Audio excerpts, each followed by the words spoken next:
Hey everyone! Even though I'm recording this, I would like to perform it as if it was live. So this is still the workflow demo that I wanted to give you, all unrehearsed and probably full of mistakes.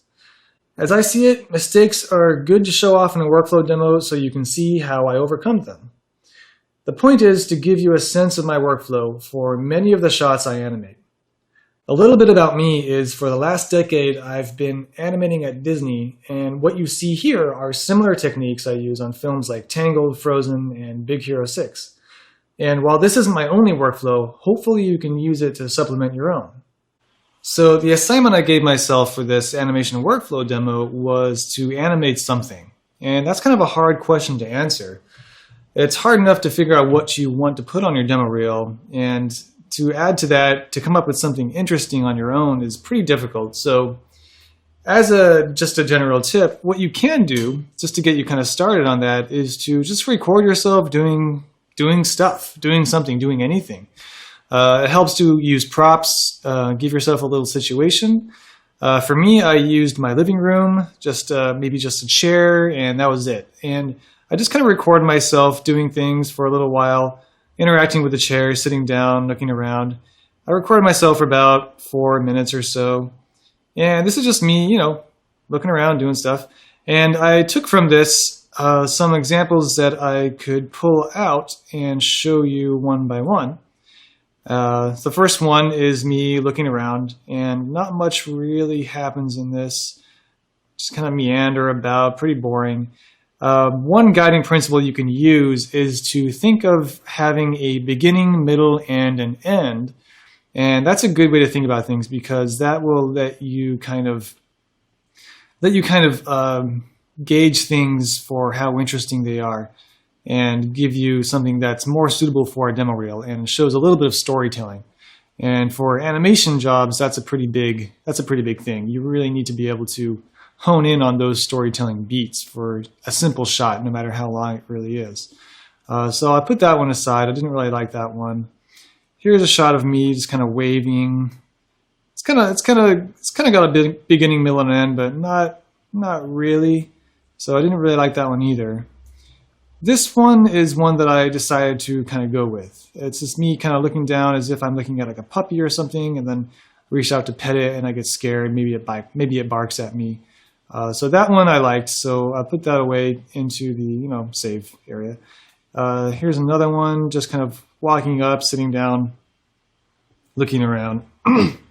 It does kind of have a beginning, middle, and end if you want to define it as the walk is the beginning, sitting down is the middle, then looking around is the end, maybe that lean at the end. But it wasn't interesting enough, and there wasn't really any emotional content to it. Here's another one of me getting up, walking away, really no story there. It's more of a physical action shot. Here's one of me changing positions. That's more of a beginning, middle, and end. Walking up is the beginning, sitting down is the middle, and then shifting positions could be the end, but it's really more of a physical test because there's no real emotional content to that. What is this one? This one is, moving the chair. Pretty much cleaning up my area, because I was about done with my reference there. So the only one I really thought I could use for this demo was this scare one. So I thought I'd go with that. And that was good enough for me to show a workflow demo. And even if it is as simple as this, I think that's quite all right, even if you just wanted a demo reel piece, because it's really about how you take this reference and interpret it for yourself, and clarify and exaggerate, the best parts of it for your animation demo, for your animation reel. So what I did was import that clip on an image plane or a polygonal plane. This is actually a polygonal plane in Maya. You can do that if you save out either a JPEG image sequence or a QuickTime movie with JPEG compression. I do know that Maya will open those types of files. I assigned it a new material and imported the path here, and that was good. And so what you have to do to retime it is to delete the expression that shows up here, and then set your own keys on the image number. Make sure you use checkbox the use image sequence. That's pretty important. And then you can actually retime it. If you select this in the graph editor, you can find let's see, the graph editor. Okay, the graph editor, oh, it's right here. You can actually have a curve to animate your clip. So if I drag this up and down, you can see that that's actually updating. And you can actually have it play backwards and forwards. If you have the curve go up and then down and then up again, it'll go back and forth. So that's a really good way to retime your animation reference. Oftentimes I find myself wanting to speed up the animation reference just because it tends to play a little bit slow in real life as compared to what animation can do with it. The only thing I should mention here is that I'm not using the face, so this will be a pretty simple demo. My online workshop for CGTarian will go over body acting. It does not go over the face, so I kind of put on these glasses for Ray just to help simplify things, so his blank face is not distracting for us. Let's see, my setup here is, simply Maya. I have a camera here. I have locked off the camera so I can't accidentally move it around, so that's good. I put the controls on a separate layer so I can hide them when I want. I have my reference here on a separate layer, the Ray rig, and I've just put a ground plane in here just so I can have that as reference for the foot plants and everything. Since my character is not touching anything really, it'll be pretty simple. So I'll probably keep the arms in FK mode, probably the entire time. My computer did not happen to load the shelf buttons that are really helpful for Ray, but we're going to work around that. And hopefully if you run into that problem, it won't stop you from doing an animation test the way that I'm doing. So what I need to do here is take out the keyframes that I feel like are most important in my reference. And I like to use the grease pencil for that because it's a pretty simple tool. You can kind of retime it, you can quickly draw on frames, and it's pretty nice. Let's see, let's make the brush a little smaller. If you hold down B, you can actually make it smaller. So, okay. So I'm going to delete this frame, make it again, and this will be keyframe number 1. So I'm just going to write a 1 here, and then I'll move on until something happens. Basically, I'm looking for changes in beats. So the look down is the second keyframe. So I'll make this keyframe number 2. It'll go on, and basically the first look down is another beat. So I like that to be keyframe 3. So I'll make that number 3. And I'm just drawing with a mouse here, so it's going to be kind of rough. Okay, so squatting down a little bit and waving, that'll be keyframe number 4. Moving forward, he stands up. That'll be keyframe 5. The reach forward is keyframe 6, so I'll go to that frame where my character just gets to that reach pose. Set keyframe 6 here. Step forward, that's another keyframe. Right about till here. That's keyframe 7.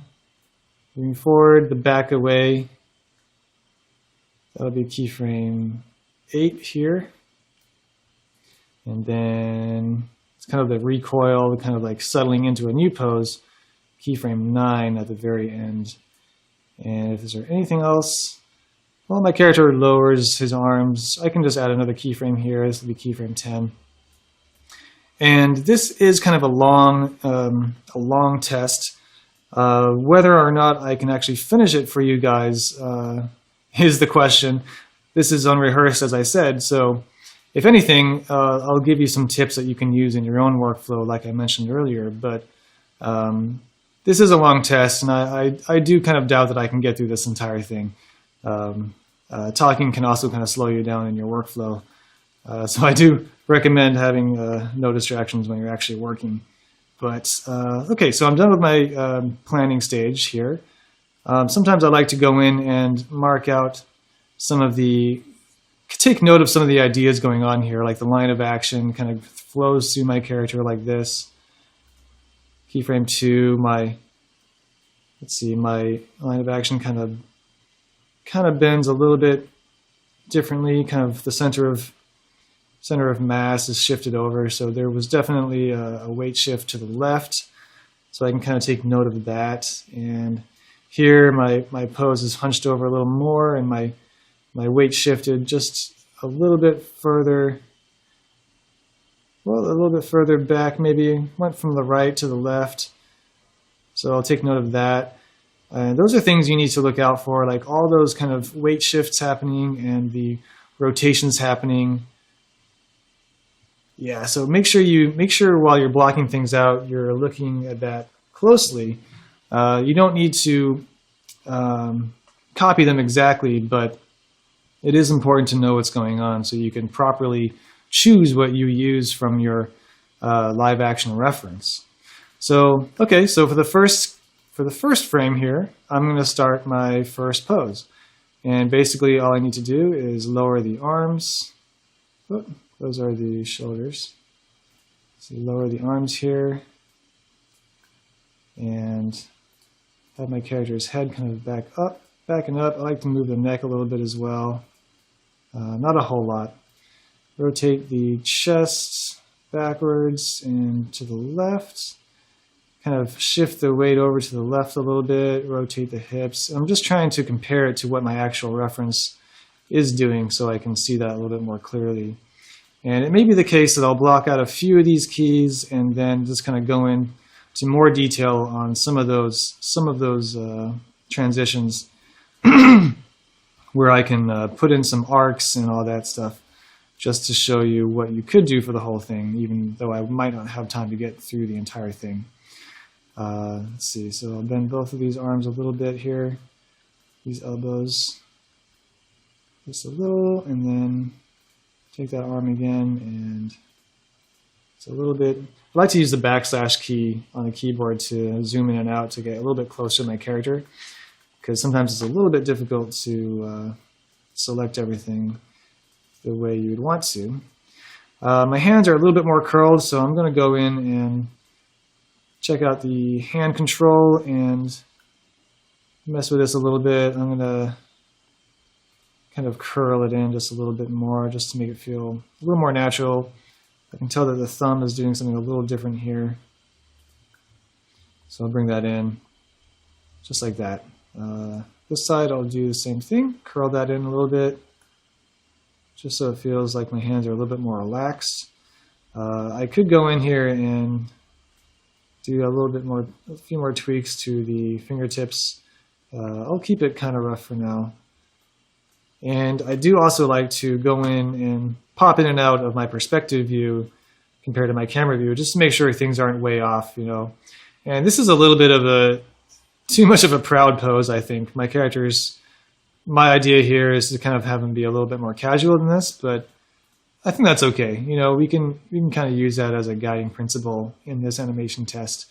And I think that'll be all right. That'll kind of give contrast to the idea that he is maybe proud at first, and then he gets really kind of cowardly at the very end of the animation. So this is my first pose. I'm going to go ahead and select all of the curves here. I don't want to select my image plane here, so I'm going to make sure that is on a reference layer. So my controls are not on reference, so I can select those and hit S to save a keyframe on frame 1 down here. And I'll just go to frame 16, where my second key poses. I'll hit S again just to see that tick on my timeline, and I'm going to go back and forth between my two keys now, my first key on frame 1, my second key on frame 16. And to see my reference pop back and forth will give me a good idea for what's actually moving here. And that's really important because that helps to simplify all the stuff that could distract you if you were to just kind of scrub through this. There's a lot of stuff going on. We'll break that down later, but for now, all I need to do is check out the actual distances traveled and the rotations happening. So I'll go in and adjust this pose to achieve some of that. I'm going to zero out the neck controls here because it's a little bit hard to tell which way the neck controls are facing in general. So if I zero them out first, I can actually get a better sense for how I'm moving them. And I'm only using the bare minimum amount of controls here. I don't want to go into a lot of these other controls that exist on my character just yet, because that would kind of overcomplicate things for me, and I like to keep things as simple as possible for as long as possible. And I may never even touch some of these controls for this demo because I just don't need them. Okay, let's pop back and forth into my perspective view. Still fairly balanced. I'm going to keep my auto key on. So in the bottom right, you can see the auto key is turned on. So now I can simply pop back and forth between what I've done here and compare and contrast the difference between my keys. Things are looking pretty good. I'm going to tweak the foot here. I need to make sure I actually address that. There are toe, pivot, heel, spin controls on here, but right now I'm just going to keep all my animation simple and actually just move the foot and rotate it around its own axis, kind of manually. And to do that, I like to grab the kind of planar tool, the planar translation tool. Excuse me. Go back and forth again, check this out, see what's going on. I moved it a little bit too far. And a lot of the weight's coming off my right foot here, so I'm going to make sure that's kind of being conveyed. Let's raise that up a little bit, just so that knee bends just a little bit, kind of like in the reference. I can see the knee is kind of bending slightly because my character is shifting his weight. Okay, I'll go on to the next pose here, where my character kind of comes down like this. And I can tell that I might have missed a keyframe here, so I'm going to go in and add one. The weight shift back onto the screen right foot. Let's open up my grease pencil again. And I'm going to add keyframe, I guess this would be 2.5. And you don't necessarily need to label all your keyframes like this, but if you just put a tick mark or something just so that the representation down here exists so you can actually see what's going on. And you can simply scrub to where they were without having to scrub through your whole animation again just to find your keyframes that you previously observed. So I want to make sure I do that weight shift in the other direction and put the weight down on this foot again the way I'm doing in real life, because that's kind of a mechanical thing that I really want to get into my animation just to sell the believability of it. So I'll select all my controls again, hit S, save a keyframe there, and shift the weight over to the right.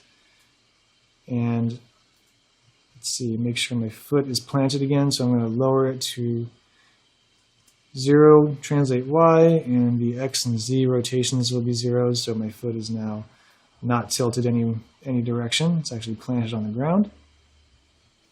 Hopping back and forth, I can kind of get a sense for what's going on here. And I'm going to continue to adjust things. My character looks like it's leaning a little bit more, let's see, a little more backwards in this pose. So I'm going to adjust some of this stuff. Rotate the hips back a little bit. And then rotate them forward again to give that sense that my character's beginning to look down, and rotate the head down just like it's in the reference, just to clarify that motion a little bit more. This arm's kind of getting lost behind my character. I can see that that thumb is kind of disappearing behind his leg, where in my reference it's not. So not that you need to go one-to-one with your reference, but in the early stages, I do like to kind of make some of these observations a little bit more rigidly, not totally. I definitely don't like to copy my reference one-to-one usually, but for simply an animation demo, I think for workflow, this is a good way to start, especially if you're getting into animation early on in your career. It's actually a good way to study real life. Simply by copying it is a great way to learn. And you get into all sorts of concepts that are useful, like observing reference, for one thing, and taking what you need and not overcomplicating things. And if you find that you're animation is too mocap-y, then you might have done too good a job at observing your reference instead of taking animation kind of artistic liberties to help simplify and exaggerate what life is telling you. And that's one really good thing about art, is it lets us simplify and exaggerate things to make them more clear. Okay, going on to the next keyframe 3, which is basically our 4th tick down there. I'm starting to hunch down, and so I will address that by lowering and moving my hips back. I'm going to get more of that arc in there that I've drawn in my reference that I observed earlier, and put that in just a little bit. Maybe push it forward more. Stick the neck out a little more. Just convey that I'm beginning to look at something a little bit more closely. Looks like I'm kind of pivoting on this toe back here. And sometimes you don't need to do all these little tiny things, but in this case, I think it's going to help the mechanics of the shot.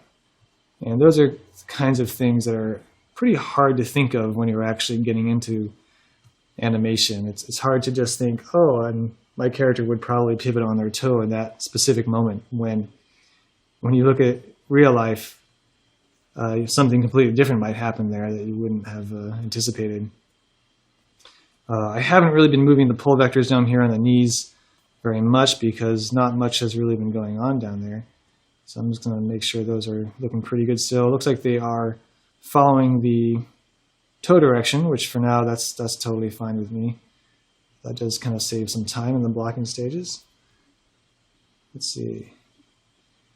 So my character kind of steps back a little bit, rotating on the toe, hunches down just slightly. I'm going to lower that just a little bit more. Okay.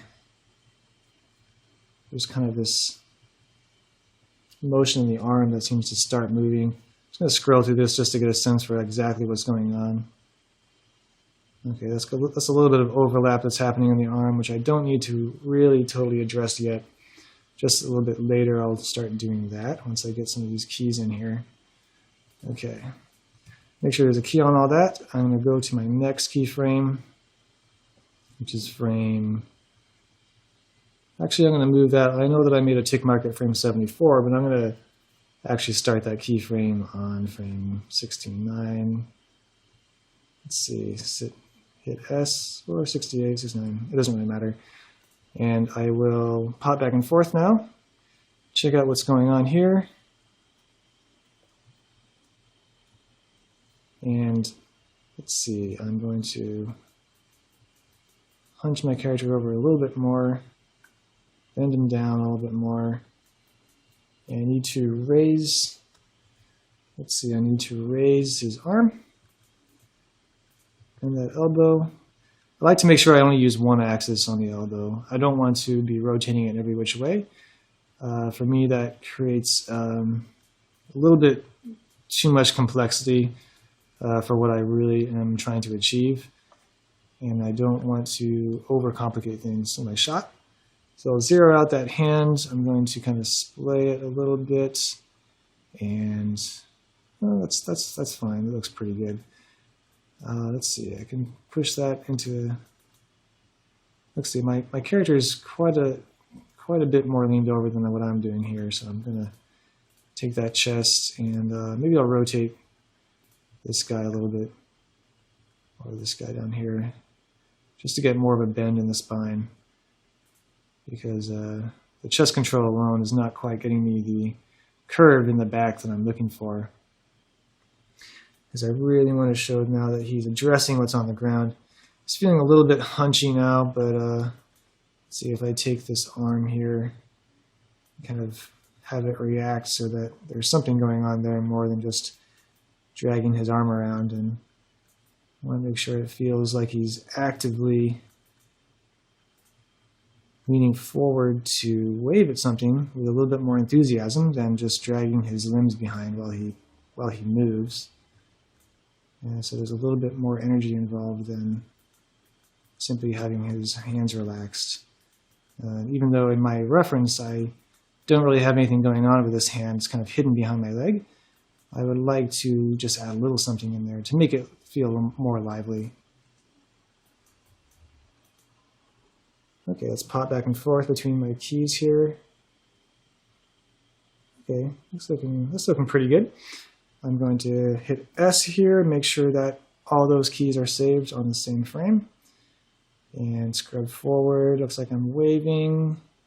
I could add lots of little keys in here, but I'm going to refrain from doing that for now and add those in later. And as I come up, I basically hit this pose a little earlier than my tick mark again, so I'm going to put that on 103 instead of what I have here as 109. So I'm going to go in and pop back and forth again, see what's going on. Let's scrub around here.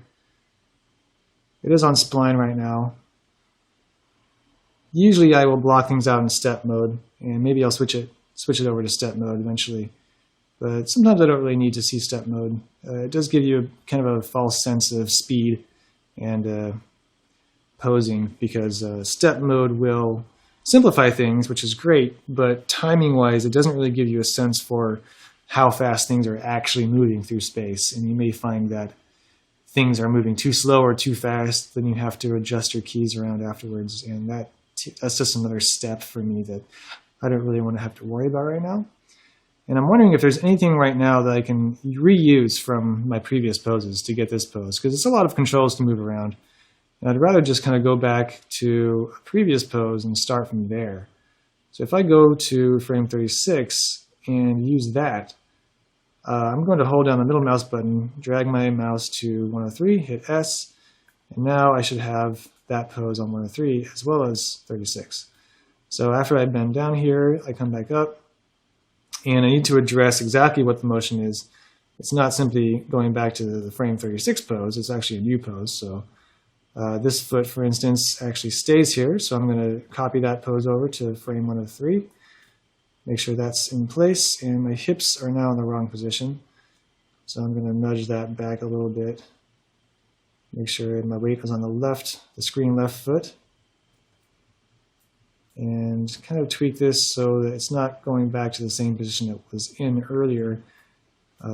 It's generally not a good idea to reuse your pose exactly, because it starts to feel a little bit too precise and computery, and we kind of have to fight that a lot with the computer because it's giving you free stuff all the time, which is presenting to you for your review basically, and it's too easy to let it go sometimes. Sometimes the more you look at it, the harder it is to deny its place in your animation. Okay, I'm going to keep the hands pretty relaxed, pretty much the same pose they're in. All right, cool. Let's move on to the next key, the reach forward. So I'll keep that where it is, 125. And let's see what's going on here. Make sure that my reach is happening properly. I will kind of move that foot the way it's going in my reference. Just like that. Bend my hips down a little bit, and I generally will start from the feet or the hips and go from there in all of my blocking passes. Start rotating our character forward using all three of these spine controls just to make sure I get a nice clean arc. And start moving this arm here. Sometimes I like to lock off the other channels on the arm controls, so I'm going to do that right now. Just so I don't have to select the actual specific rotation control. Now I can just grab the orb control, and they only move on that one axis that I did not lock, which is the rotate Y. Let's flip the hand around so there's kind of a point happening. And I'm going to go in and give my character a custom point here. I'm going to zero out my hand sliders here and go in and manually select all these controls and curl them the way that I would like for a point. And this may not be perfect just now, but I just want to make sure I get through enough of this demo to give you guys a good sense for what you can do with this kind of workflow. Rather than tweak the pose too much, I'd rather give you a lot more content than make this perfect animation. It's more about how do you manage your character and how do you manage all your keys and how do you simply start with your animation test, and also give you a sense for some of those last steps that you can do for tweaking the pose and tweaking the animation and the timing and the arcs and all of that good stuff. And I'm realizing right now that I'm not actually pointing, and pointing doesn't actually make sense for this test. It's really just a reach. So I'm going to uncurl some of these fingers again because I did that a little too much. I don't want my character pointing like he's telling someone he sees something. I want this to be more relaxed here. So I'm going to go in and undo that stuff. Got to get into this hand in 3D space now because some of these controls are hidden behind other controls. Sometimes I will lock these off the same way because these two joints I don't typically like to rotate in any other axis than the rotate Z. So I'm just going to go ahead and lock those just so I don't accidentally rotate them in any direction that I don't necessarily want. Let's go back into our camera view. Make this feel more relaxed. It's feeling pretty good. These joints can rotate in other axes, so I don't like to lock those. And I'm going to curl this finger down a little bit. Lock those channels again, and make this feel more like a reach than an actual point. Okay. It's too easy to tweak things forever, so I'm just going to go through this and continue on with our little lesson here. Let's move that shoulder forward a little bit, get that pose feeling more correct. My character, my reference is definitely leaning more than what I'm doing here, so I'm going to go in and tweak that a little bit. And it's too bad I can't actually answer questions while I'm doing this. What I intended for this demo was to kind of perform this while answering questions here and there. I do realize that would be pretty difficult to do because it does take quite a bit of focus to kind of keep your head wrapped around what you're doing with this kind of thing. It reminds me of kind of a stop motion workflow where you kind of have to be super focused, and if anyone interrupts you, it seems like you would lose a lot of work that day, or it'd be really hard to get back into things, especially if you had lots of characters. But for the sake of time, I probably wouldn't really have much time anyway to answer questions. So this will be pretty good. Okay, let's move on to the next pose. How am I doing on time here? I was going to try to keep this about an hour. So it'll be roughly an hour. I'm not sure it'll be right on an hour or just a little over or just a little under. But I want to give you guys enough info so you can take as much as possible from this. Let's move on to the next pose here. It's like I'm stepping forward and reaching. So I'm going to go ahead and make a keyframe on frame 150. And I will move the foot first. Looks like I'm stepping pretty much in front of my other foot. So I'm going to go in and grab this guy, slide it, rotate that toe around so it's more in line with what my reference is doing. I don't want them to be totally lined up, so contrary to my reference, I'm going to separate them just a little bit more. And I will do the same thing for my hips as I come forward, step forward. Kind of get an overhead view just to make sure my hips aren't way out here or way back here. I want to keep them fairly between my feet, just so my center of gravity is between my feet and not kind of going forward or backwards. Just because this is a slow motion and I'm not continuing so much to move forward. This is basically the limit of my forward motion, so I just want to make that as balanced as I can. Let's go ahead and rotate the chest a little more as I reach forward. I'll straighten out my elbow. and raise my arm up. And then I'm going to kind of zero out all the stuff I've done with the fingers so far. Go ahead and zero that out. And I'm going to make this into kind of a reach, kind of splayed, kind of spread out gesture with a little bit of curl in there. And these are great little controls. I don't normally have these kinds of things. At work we have different tools for that kind of stuff. But anything you can do to save time is really nice, especially when it comes to rotating fingers, because that's just a lot of controls and a lot of clicking around that takes a long time for a very small amount of screen space. However, the hand is very important to get right because they are so expressive. Let's see, I'm gonna push my other arm back in space a little bit. I'm not sure I want to make it totally hidden yet. Just because my reference has my left arm hidden doesn't mean I should actually make it hidden. I think that might be a little bit less clear to hide the arm in this instance. So I'm going to try to come up with a new pose really quick just to put something in here that makes sense and is not totally hidden. Maybe something, let's see, where can that hand go?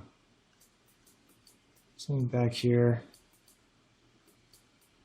It's kind of a hard pose to sell. Maybe I will make it hidden. Let's check out this chest again with the spine and twist that around a little more just to get that shoulder. Okay, now it's working a little more. Now it's making more sense.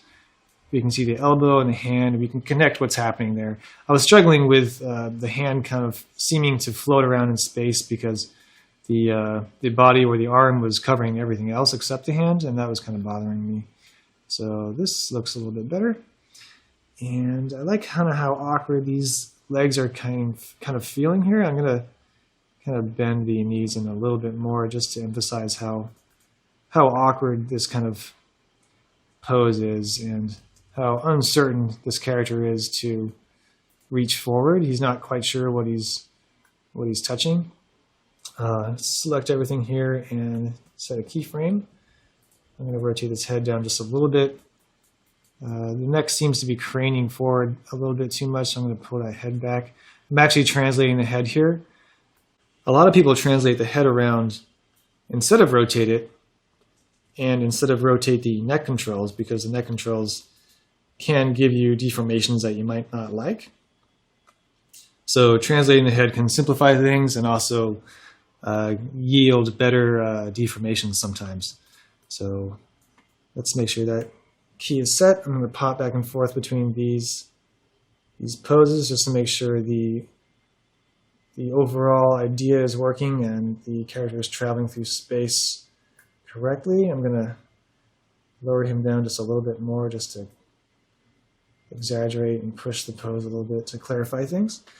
And let's go on to the next pose, which is rearing back in fear, which is really fun. I'm going to set a keyframe on 165, and this is way different than what I have right now. So I wonder if now I can start with, let's see, if I start with this pose again, 103, which is the same pose I used for frame 36, just because he's way up there. I'm going to start with that and go from there just to help save time. And the foot is obviously in the wrong position for this pose, so I'm noticing my foot's not actually moving here. So I'm going to go in and copy that foot back over to where it was. And it looks like the hips don't actually go that far. So I'm going to actually copy the translation only by holding Shift and hitting W, which copies the translation channel instead of everything. So now it should just rotate in place. And I'll move that up, and let's make sure he's kind of flinching backwards a little bit. I'm pushing the hips back in space slightly. And I'm going to go into the chest and the spine controls And I want to zero this out to start out because I'm not sure what subtle rotations are happening yet already on the pose. So I'm going to zero that out, start from nothing, and then add to it by rotating it back the way I am in my reference. And let's rotate this arm up, kind of mimic what I'm doing in the reference. And I'm going to go ahead and create this fist as if my character is protecting his fingers, which I like that part about what the reference is doing. Rotate that shoulder. You can also translate the shoulder, which can yield better results in certain situations. Let's go ahead and bring this arm up and kind of mimic what I'm doing in my reference again. And let's go in and take those finger controls and create a fist out of that. I'm going to zero everything and slide on the fist again and make sure this feels really awkward because that's kind of the point of this pose. While I've created a fist pose for everything on this hand, I'm going to go ahead and get that thumb out just so it doesn't look like he's in a fighting pose. It's more of a flinch reaction than a ready to fight, like more of a fearful reaction than a fighting reaction. Let's see, I'm going to zero out the neck controls and start from 0 again on those. Let's go ahead and type 0 there and pull the neck around so that it feels like the chest and neck are kind of leaning away from camera here. Yeah, I don't want it to feel too tucked away back there because you can easily get the head looking really strange there, kind of lose where the neck is. And to compensate for that, you can kind of translate the head up a little bit just to reveal that neck again if it's getting too short. A lot of cheating happens in animation, and I think that's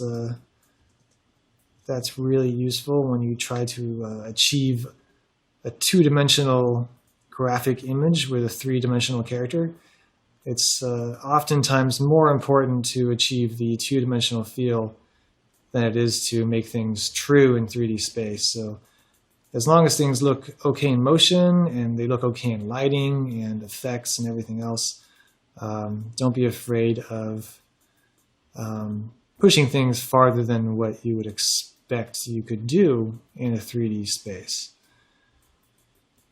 Trying to make this arm and this hand pose feel a little bit more awkward. Just kind of raise that elbow up more. That's feeling a little bit better. And I'm just playing around with things kind of live rather than kind of drawing it out first, just to speed up the workflow. And you can do thumbnails for this kind of thing, and that's actually a really good idea. What I'm doing is a little bit less careful, just because it's more of a kind of a workflow thing that I often do. Sometimes I do use thumbnails. Sometimes I will do a little bit of very simple 2D animation for just kind of the main mass of a character. Like I'll draw like a cloud or something, or simple lines just to convey a clear silhouette. Let's see, this is looking more like my reference. I'm not totally happy with how this pose is just yet, but I'm going to wait and see kind of what it looks like between keyframes before I wrap my head around exactly what needs to be adjusted here. Let's see here. Looks like this foot steps back as well. Cannot forget that because that's pretty important for the kind of rearing back. The rearing back motion kind of requires this kind of backward step. And I think that is a big part of what was missing from my pose. Now I can kind of shift things around even more and throw more of that weight back there and make it feel still balanced. Let's take that knee and kind of make those knees feel a little more awkward. Okay. Just going through this some more. And these are a lot of keys. So I do have the advantage of now, recording this, so I could speed it up for you guys and I may actually do that when it comes down to finishing off this video, just so you don't have to sit through me posing my character 10 or 11 times. That can be pretty boring to watch, I think, but maybe if you're learning something, it'll be a little bit more entertaining. So whether or not you saw this fast-forwarded, I hope that you are learning plenty from just seeing someone else work. And that's something we do at work as well. We share each other's workflows once in a while just to see what other people are doing. I think that's really useful because there are so many ways you can go about doing the same thing. It's really useful to share that knowledge and see what works for everyone else. Let's see, try to zero out this chest again. Have the chest kind of turning away now, where he's kind of realized, oh, no, that's not a friendly animal at all. He feels fairly safe now because he's far enough away, and whatever it was is not actually actively chasing him. It's simply that he reacted to maybe a small dog barking at him or something. It just kind of shot his confidence down a little bit. Didn't really make him fear for his life or anything like that. Let's see. Okay, I'm going to stick with this pose for now just to save time. Rather than make it totally perfect, I'm just going to kind of move on and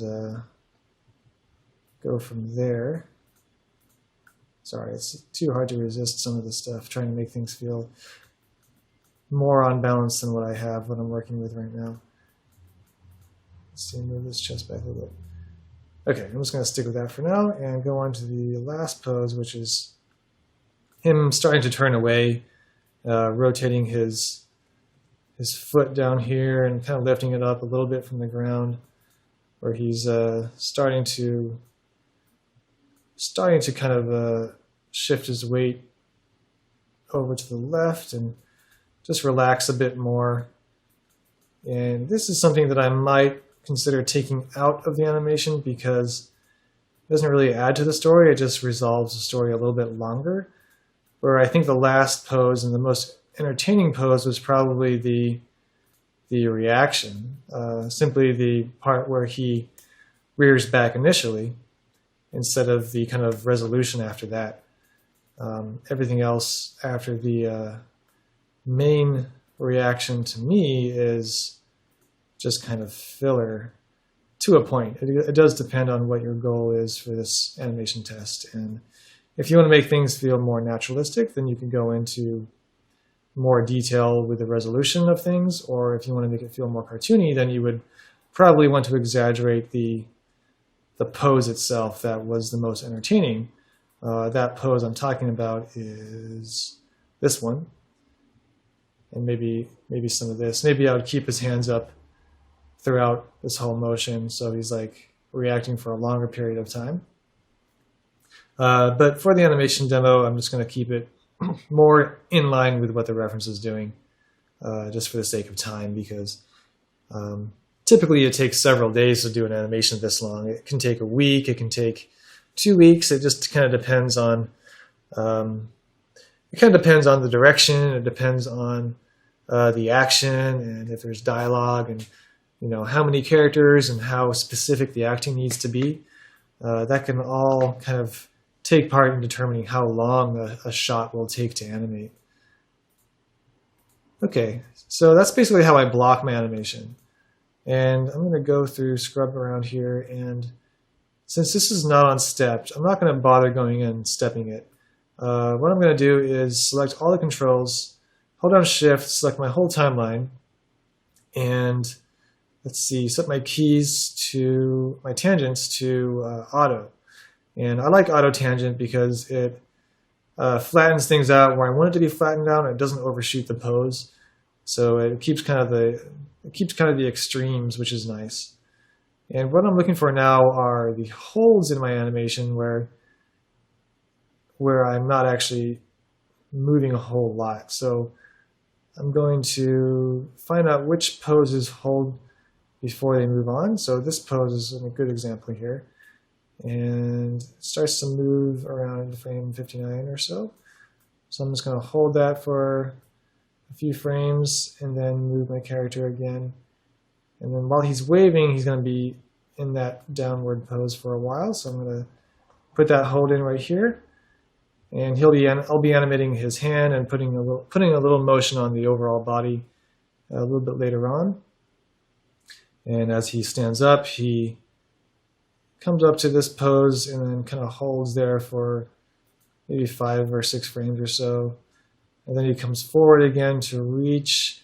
And here he's kind of holding. It's also a moving hold. So I'm going to add in this hold here and then have him move. And instead of this being just a complete hold, I'm going to have this a moving hold. So I'm going to take a frame from this transition just in here and apply it to this held frame. So instead of this kind of completely still pose, I mean, he's actually moving now just a little bit, and then he moves forward for the transition between these two poses.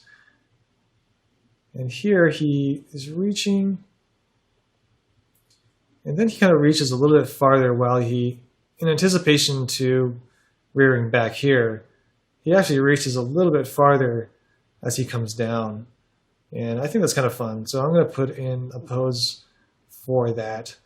And it's basically his arm extending more, his hips coming down just a little bit here, his elbow straightening, his arm coming forward just a little bit more, his shoulder kind of rotating forward more. Let's see what else is going on. It's almost like his back bends backwards while his hips bend forward just a little bit. So I'll go in here and bend his back backwards slightly while his hips kind of bend forward. And showing that kind of motion in the spine, that kind of detail work in the spine is really a good thing to include in some of your animation, because direction changes and spine changes really help to loosen up the character and make it feel less computer generated. And it's easy to stick with a very stiff spine because we don't often see the spine moving, really. It's kind of a feeling you get. But if you can include more of that in your animation, I think that's a really good tip. And it kind of distinguishes between a beginner and an intermediate kind of level animation. Let's see where all the other holds are here. He comes up and kind of moves through all this. Okay, none of those are actual holds. So I'm going to play what I have here. And let's just see what we get when we play this back. So it's a clear story. There's definitely some roughness. Mainly the roughness I'm seeing is in the feet for now. So I'm going to put some more detailed holds in. I'm going to put some detailed holds in the feet. Just to get these foot plants to feel a little bit more in time with the actual animation and the weight shifts happening, because the motion tends to start from the feet because we are all stuck to the ground. And without treating that properly, you'll get motion that feels like it's slipping around all over the place. So the foot plants need to happen before the hips shift, and often, in many cases, not all the time, but in many cases, the motion comes from the feet. So that was the screen right foot. And I'm noticing here there is a little bit different pose here for the foot, where his toe comes up. So I'm going to go ahead and find the toe, kind of the ball, I guess the ball pivot, where he's on the ball of his foot back there. And then he kind of plants it. Okay, so I'm going to go in and change the other foot. Make sure that that foot is not slipping around kind of uncontrollably. There's a little bit of a up and down here. I'm going to give the foot just to kind of Put a little bit of an arc in there so it feels like he's taking a step rather than just sliding across the ground. Looking for that foot motion to happen. Happens again right here, and the actual motion starts a little bit later than what I blocked in, and it ends just a little earlier than what I blocked in. And there's also an up and down motion here in the foot.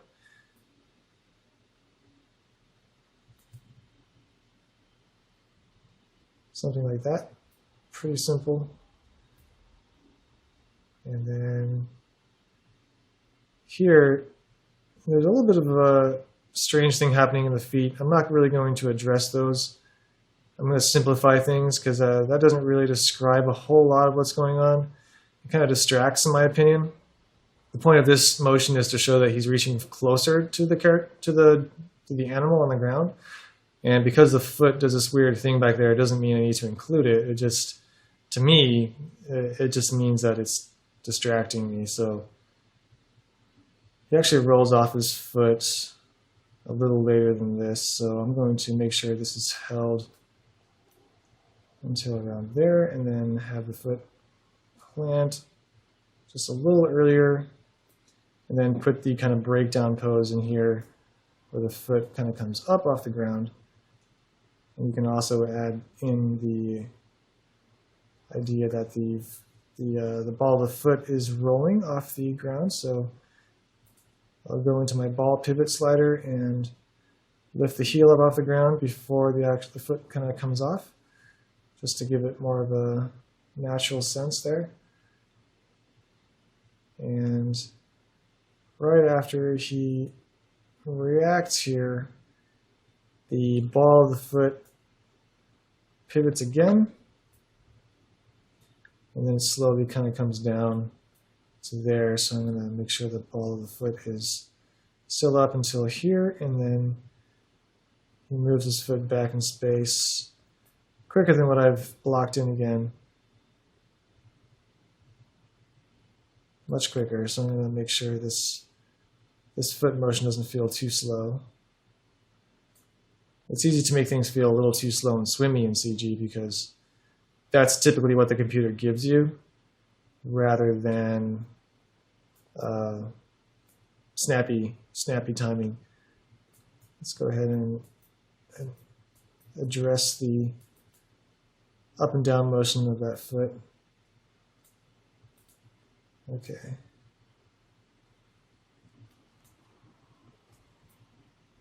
And okay, that's about right. Let's go also and address the holds for the head. And this will help out a lot with the acting, because a lot of that acting and focus for my character takes place with the motion of the head.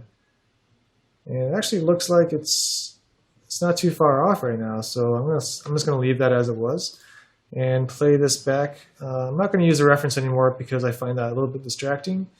Now that I don't need my grease pencil anymore, I'm going to hide the grease pencil and just play the animation as it is, just to get a true sense for what's going on here.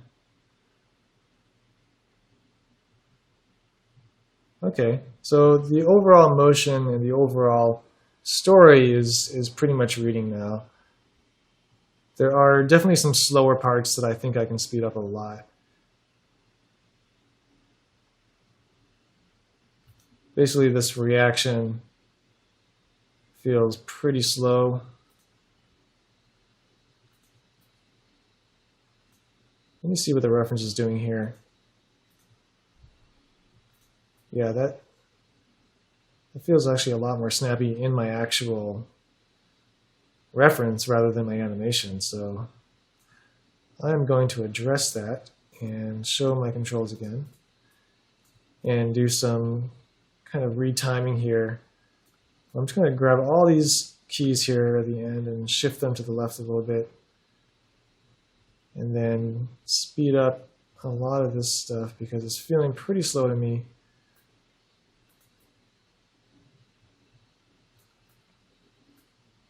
This feels like the computer is trying to slow things down. And oftentimes that's what you'll get from copying your reference too closely. The timing will become basically less entertaining, in my opinion. The timing is less snappy, it's more fluid, and suddenly you're dealing with things that exist in the real world rather than what you can imagine. Okay, now that I have the basic timing down, let's see, I just need to watch this one more time just to gauge what the biggest problems are with my animation.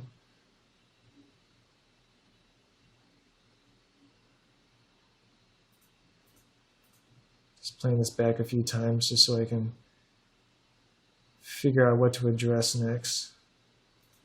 This is still feeling pretty slow to me, this reaction. I'm not sure what it is. I think what it is for me is that the reach forward could feel a little faster, and there needs to be more of a, actually the reach forward, the step forward could feel faster, and then the reach could slow down right at the end. And then you have a good contrast of a quick reaction. Right now it seems to be moving through things, and you don't really get to enjoy the idea that he's reaching forward slowly. So I'm going to start retiming things a little bit by grabbing everything here. And I'm just going to set some keyframes to help push what I'm talking about. So after he steps forward here, I'm going to set a keyframe right when that foot plants on everything, and then stretch out these keys where he's reaching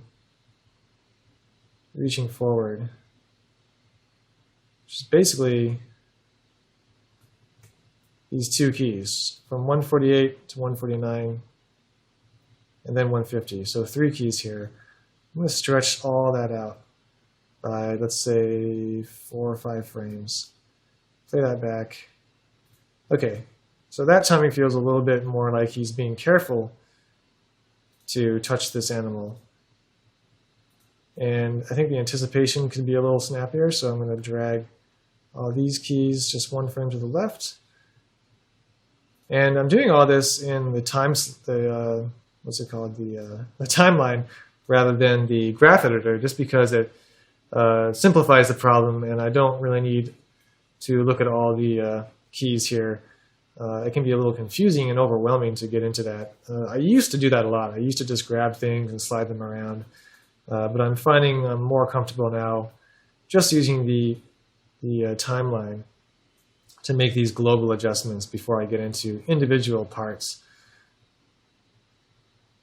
And that'll help prevent me from tweaking things too early and getting stuck on details that aren't totally necessary.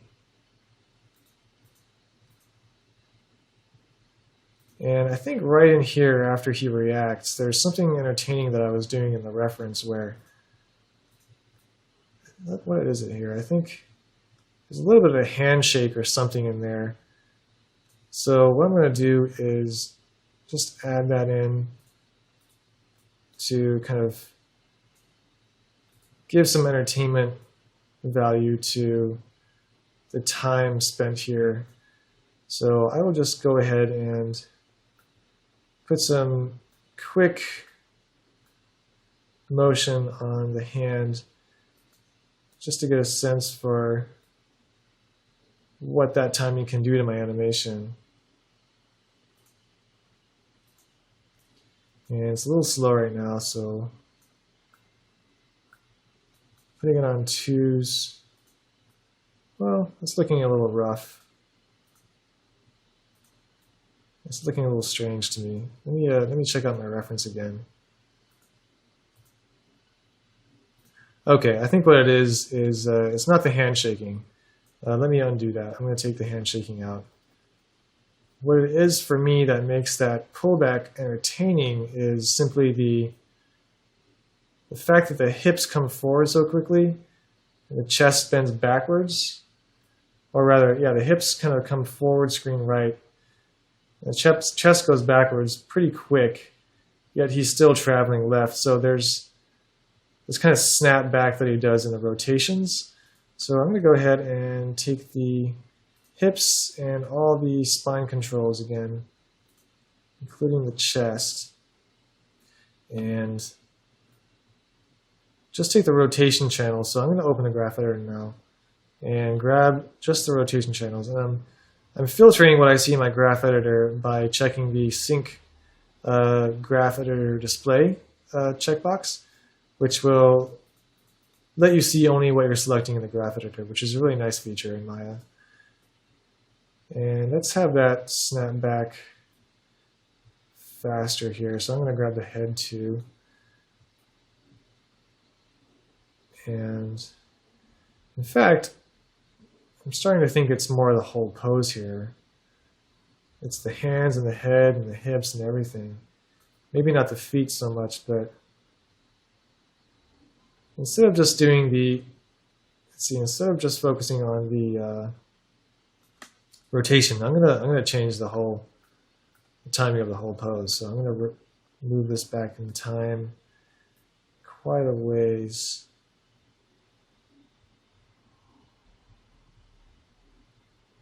And I have adjusted the timing of this overall. So it's not going to line up with my reference anymore anyway, so I'm going to hide that and try to focus on making it feel right for my animation rather than trying to make it feel right for the reference. It's feeling way too fast right now.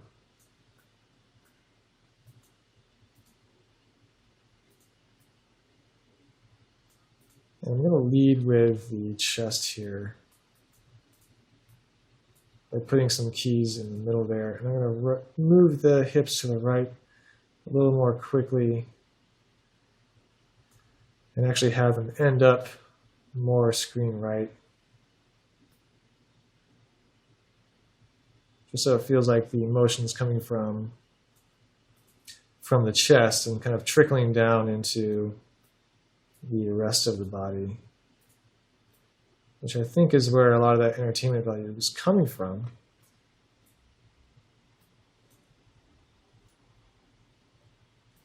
So that's feeling a little bit better.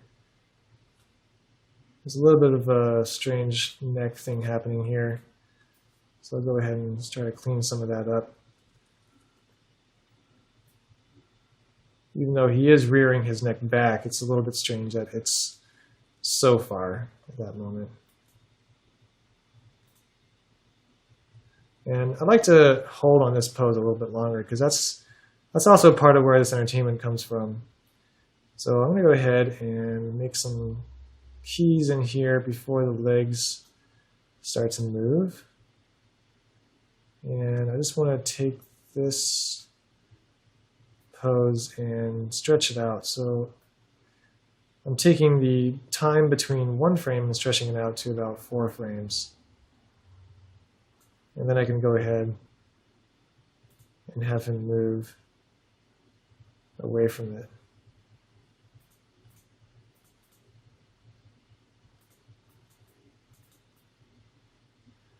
Okay, so that's kind of the idea of overall timing. And since this is only really supposed to be an hour-long demo, and I think I might have gone over, I'm going to go ahead and go into some of the details and how you refine some of the details of motion, just to give you a sense for how you can apply that to your own animation. Since this is 200 frames long, it would be quite a long demo to get it all done and all tweaked. This is obviously very rough. There are still some areas in this animation that are completely frozen.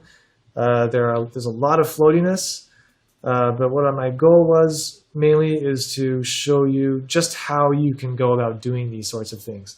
The end results being not perfect or good animation, in my opinion, was okay for me. My goal, obviously, like I said, was to just show the process. So let's go in and refine some of the details in here just to give you a sense for how you get into things a little bit deeper and break things down farther. And just to start out, let's just start with the first head turn and that move. Since that's the very beginning of the animation, Okay, I'm going to go in and check out my reference. I can tell things are kind of happening on different times. There's some motion in the arms that I'm not doing in my animation. A little bit of drag. There's the head turns a little bit snappier. Okay, so that gives me some inspiration to use to move forward with this. Let's check out the motion that I have so far. Yeah, it feels like the head turn is pretty slow, so I'm going to delay the head turn and have it kind of snap through that motion a little bit quicker. It's a little bit too fast, so I'm going to pull that back. And I'm going to go in the graph editor and start working with that in parallel to what the curves are doing. Let's just check out the rotation channels here. Because this flattens out so quickly, I'd rather get some of the data on this frame and put it onto that frame. So I'm going to do that with the middle mouse button and hit S. And I'd also like to go in and give some drag and kind of like looseness to the arms during this motion. So let me zoom in a little bit more closely here. And instead of having the arms rotate with the entire body, I would like to kind of drag those behind so some of that rotation won't kick in until later. And then the arm itself will kind of overshoot, and I'll allow it to kind of go back and forth just so that it feels more relaxed. Because right now he hasn't been startled yet, and I need that to kind of feel right for how my character is feeling inside. So the physics need to play along with the performance behind the character's motivations. So loosening up the arms here is a good way to do that. I'll also kind of add some of that motion, add some of that idea into the hands. And I don't like to make the hands super loose and like have them flop around a lot. That just kind of feels a little bit unnatural to me. So I'm going to kind of subtly move the hands just so that they feel like they're reacting naturally in this environment. Just delete that key, it's a little too fast. And have the hands just kind of dragging a little bit.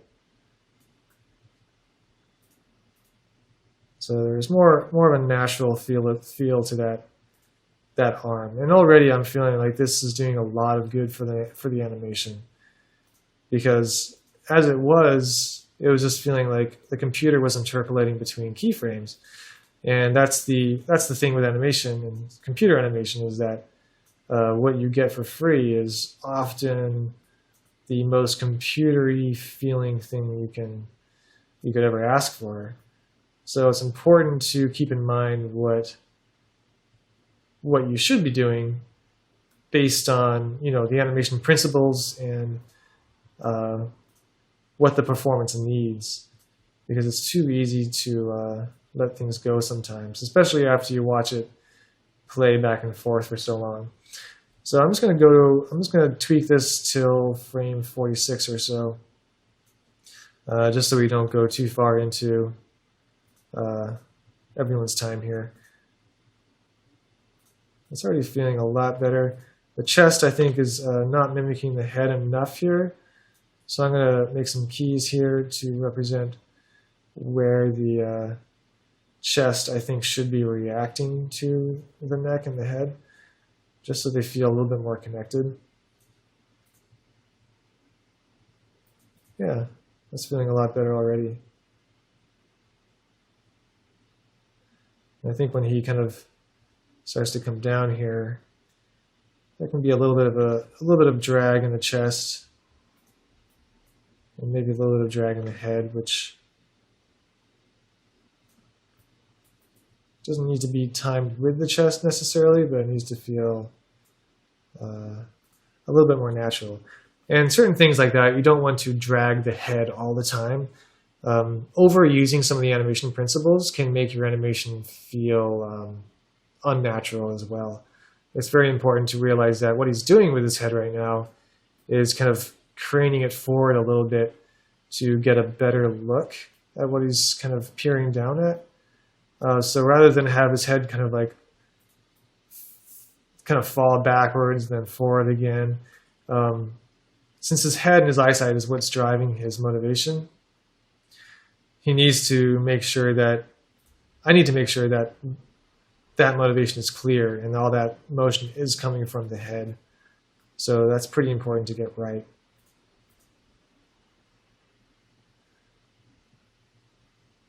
Yeah, and that's basically it. That's the process. And I haven't even barely got into the graph editor. Since I'm not getting full playback speed here, I'm getting about 16.8 frames per second or so, something like that. If you do play this back and you're not getting full frame rate, do a play blast and check that out. And in that case, you will end up going into the graph editor a lot more often to check things out. So sometimes it is nice to have not full frame rate, I suppose, when you're blocking things in. But as you get farther on, it's pretty important to get all that motion feeling as nice as possible, and that does require you to see things at a full 24 frames per second or a full 30 frames per second, or whatever format you're watching things, you're playing things back for. So yeah, to let you guys go and not take up too much more of your time, I hope that you've found this relevant to you and useful.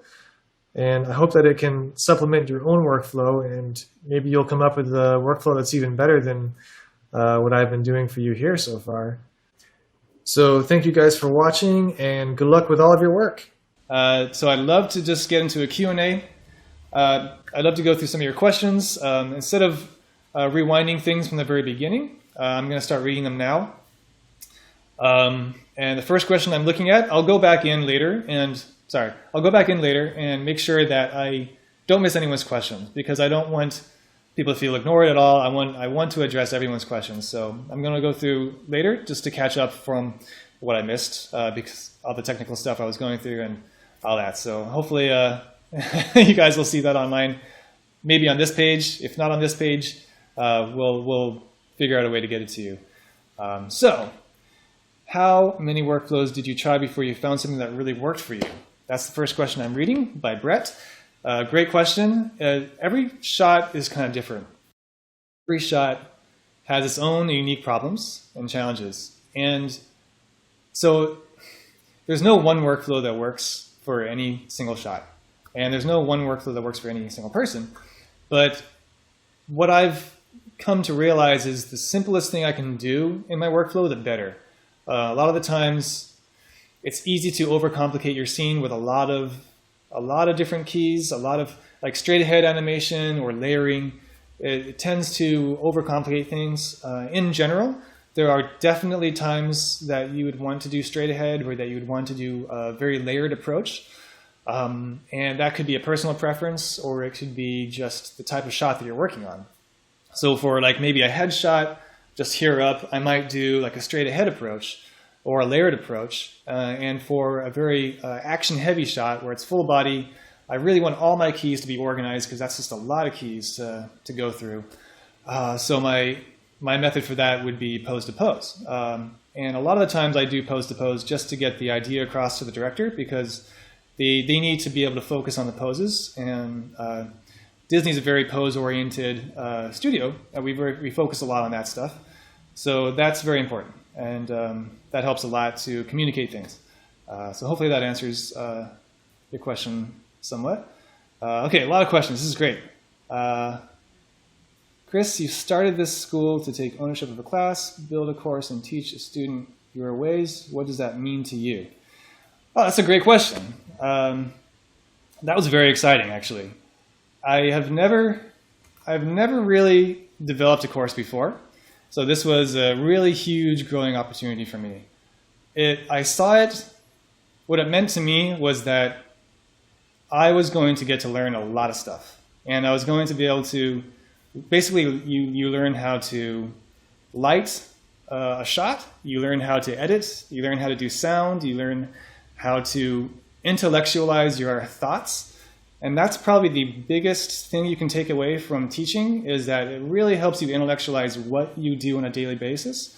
A lot of the times we will work and we won't think about it, and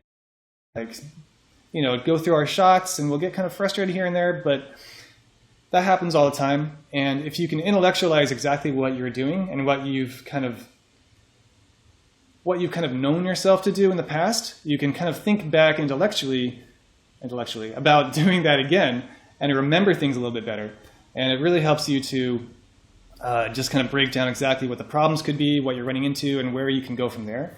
It also helps you to talk to other animators and help them out, because we all rely on each other and we all try to give each other feedback. And I think that's why a lot of animation students in school end up being friends later on in life, because they've gone through so much hardships together, because it's very hard to do animation, especially to learn it, that we tend to rely on each other as much as possible. So yeah, that's basically what it meant for me. It was a great growing opportunity for me, and I really appreciated that. And it was fun. Let's see, going through again, a lot of questions coming up, so I'm just going to take what I see. After how many years did I feel comfortable animating? That's a hard one to answer. There are times in the past where I felt comfortable, maybe in the beginning, because what I was animating was very simple. And the more I learn, not the less comfortable, but the harder it is. And that does translate into a level of comfort, especially working in the industry when you have a lot of people who have a lot of experience, and it can be pretty intimidating. When I first got to Disney, I was super intimidated. I was around a lot of these guys who have animated on some of the famous films that we've all grown up with. A lot of us have grown up with, like Little Mermaid, Beauty and the Beast, Aladdin. These people were there, and I was just like, I don't know what I'm doing. I hope I don't embarrass myself. So that in itself took time to get over, to feel comfortable and a little bit more in my place. I have been there for 10 years now, and I have gotten a lot more comfortable and a lot more confident. And I think being able to intellectualize, like I said before, what you do gives you confidence to rely on, just to know that you've done this before, you know how to do it, you analyzed it, and if you simply practice some of what you preach, if you're teaching, then it can really help you a lot. So I don't know. I don't know how many years exactly. I would say it probably takes about 5 years to really start feeling a little bit more confident. But there are definitely opportunities before 5 years that you feel comfortable here and there. It helps to get good feedback, positive encouragement. That's really helpful. So I try to throw in that kind of thing to all my students, because I understand how hard it can be to learn animation and how frustrating it is, because you put a lot of love and care into what you do, and you work on it for like a week, you come back and you get feedback, and it's really hard to get torn apart. So I don't like to hurt anyone's feelings, and there's a way to give feedback without being mean about it, I think. So that's part of my way of doing things. Let's see. Does your workflow change with the emotion of the shots? The emotion doesn't really dictate the workflow exactly. It's more about the kind of shot that it is. And if it's a very emotional shot, it could tend to be maybe a medium shot. So that can tend to change things a bit if it's a close-up shot or if it's a faraway shot. So yeah, in some sense it does change things. Let's see. Let me just go through a couple of these questions. Let's see here.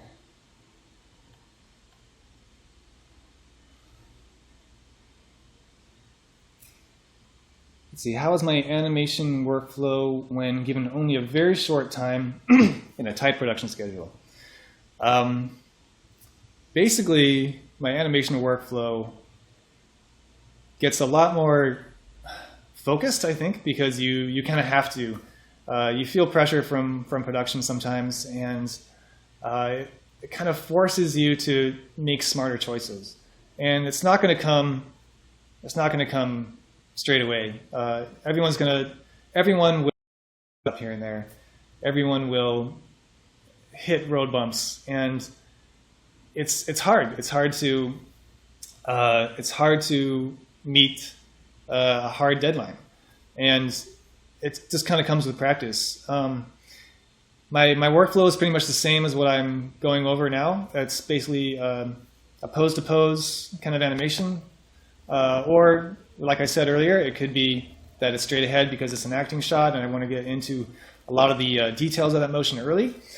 But yeah, the workflow simply gets a little bit more streamlined as you go, as you're challenged for a time, and that's kind of the development of everyone's workflow, I think, over the course of time. Let's see. What is at the top of my bag of tricks that I use the most? Oh, let's see. Okay, I would say reference. Reference is at the top. If that's included in a bag of tricks, it's not really a trick in the sense that no one knows about it. It's more like when I started out in animation, I don't think I used reference as much as I could have. The thing with computer animation, and this is something I go over in my class online, is that there's just a lot of detail in CG animation. The fidelity of CG animation compared to 2D animation makes it so that in CG animation, you can't get away with any little weird thing that could happen. Because you see everything on 24 frames per second, or 30, depending on what the format is. Then the renderer is so precise, any little blemish sticks out. Like, oh, there's an audio problem. Okay. I wonder what's going on now. Let me check out my sources here. Everything's still the same. Can you guys still hear me? I want to make sure. I'm going to turn my mic down a little bit. Do you have a mic heading to your shirt? Okay.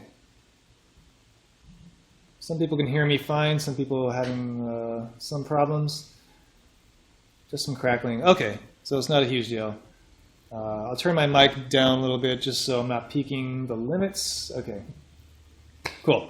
Sometimes my computer fan goes on, but okay, so it shouldn't be too bad. Okay, sorry, I kind of lost track. I lost my train of thought a little bit there. Bag of tricks. I think that's what I was answering. Yeah, the reference thing. Yeah, reference, super important. A lot of people overlook the use of reference. But what I was basically saying was that since animation is rendered at such a high fidelity, we get the opportunity to incorporate a lot more into our animation. But as a result, you see a lot more, whether you want it there or not. So you tend to have to address a lot of stuff. And when it comes to the subtle rotations of the chest compared to the hips, compared to the head and the arms, all those subtle little rotations you feel because there's a deformation that you see between those parts. Like the torso will flex and bend just a little bit. And there are opportunities to exaggerate that. But on a subtle level, you will basically always feel it. And it's a gift and kind of a challenge because sometimes you don't want that. And something that Joe Bowers mentioned in his lecture previous to mine was that you need to, what was he saying? You need to address all those things because you're going to get a lot of free motion from the computer. And what the computer gives you is very mathematical, and it's not going to care about how it looks. So a lot of the shots that I do, I get into a lot of keyframes when I break things down and I go through all the body parts. Oh, more crackling on my mic. Sorry about that. I'll turn it down a little bit more. Yeah, when you get down into a lot of the hands and fingers of things, and the final tweaking of the spacing, it can really get into a lot of detail. But yeah, hopefully that completes the thought. Sorry, I'm kind of new at doing this, and reading and trying to think about what I'm saying is a little bit challenging. Okay, I'm going to go on to a new question. Let's see.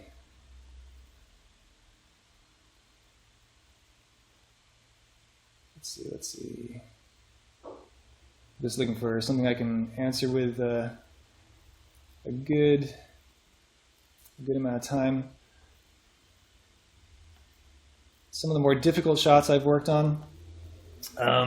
Yeah, so early on, in my career, I decided I'd like to do some cool action stuff, and it turns out that that's really hard to do. And acting's very hard as well, and there are challenges on both sides. And basically some of the hardest stuff I've done was more along the action stuff because of the number of characters and the crazy amount of action. If you check out my demo reel, I have a link to the demo reel on CGTarian's website through my page, the Intro to Performance class. My demo reel shows us some crazy stuff going on, and probably one of the hardest ones was the let me move my mic away from the computer a little bit.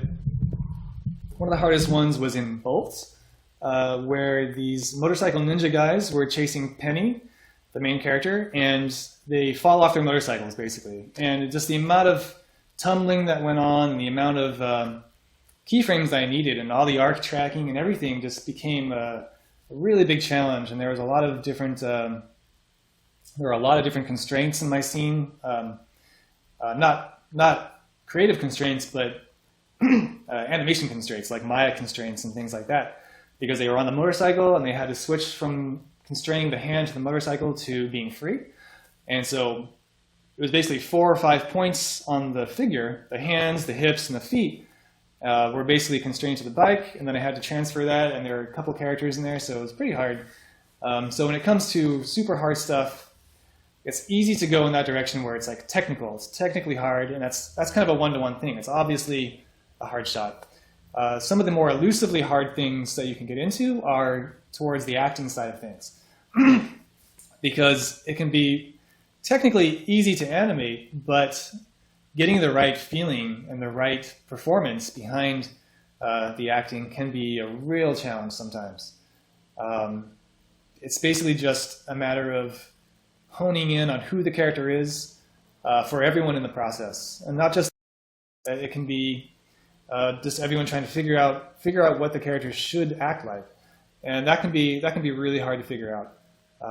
So they're equally hard, I would say, action or acting. It just depends on the action side, maybe the complexity of the shot. On the acting side, how specific the acting needs to be can kind of dictate how hard it is in the end. Let's see.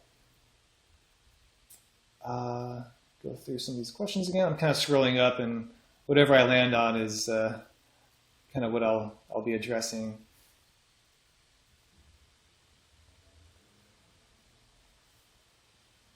Any advice? Keep continuity.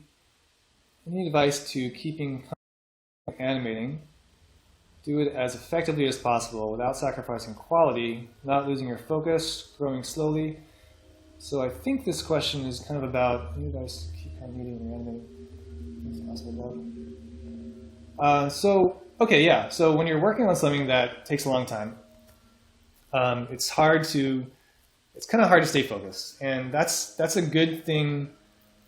That's a good thing for reference to help with. When you have reference to refer back to, it keeps you on track, and it's really also good to continue to check in with your supervisors or the director when the time comes. But if you're working at home and you're just doing your shot, your test piece for your demo reel, I think your reference is probably the biggest thing you can rely on. Keeping continuity in your shot will be dictated by the reference, and as long as you write down some thoughts about what you want out of the shot, you'll stay on track. And I think that's a good way to go. And also, if you can show your friends, they will remember what you showed them previously, so they will be able to tell you what's changed, what hasn't changed a little bit more clearly than you might be able to because you've been working on it so closely for so long. So yeah, those are some tips there. How do I feel with switching between IK and FK and multiple parent constraints? I typically try to minimize how much IK-FK switching I need to do. While I'm posing my character, while I'm posing my shot, I will often switch back and forth just to be able to move the controls around a little bit quicker, a little bit more quickly. So if it's IK, obviously, you can grab the hand and pull it wherever you need to be. And graphically on screen, that's a really easy concept to understand. So if you know that you need the hand to be up here in space, switching over to IK, moving the hand up there, maybe moving the pull vector is a good way to get the pose. And then switching back to FK might be a better idea because unless my character is grabbing onto something and that hand needs to stay there, I usually want to have it in FK because that inherits the transformations going on in the chest, at least the translation. I try to keep the rotation separately. There's a world/local switch that you can do on the Ray rig. So I try to keep that switched. I try to keep that on world as opposed to local. And so yeah, that's kind of how I feel about it. I do it when I need to. Usually it's dictated by when IK has to be contacted with something, but otherwise I try to keep it in FK as much as I can.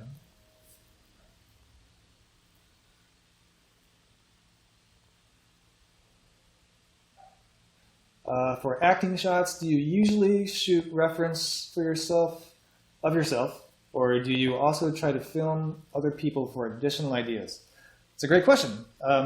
Usually I shoot reference of myself, but I will ask once in a while for someone else to shoot reference for me because they might be better at a particular character.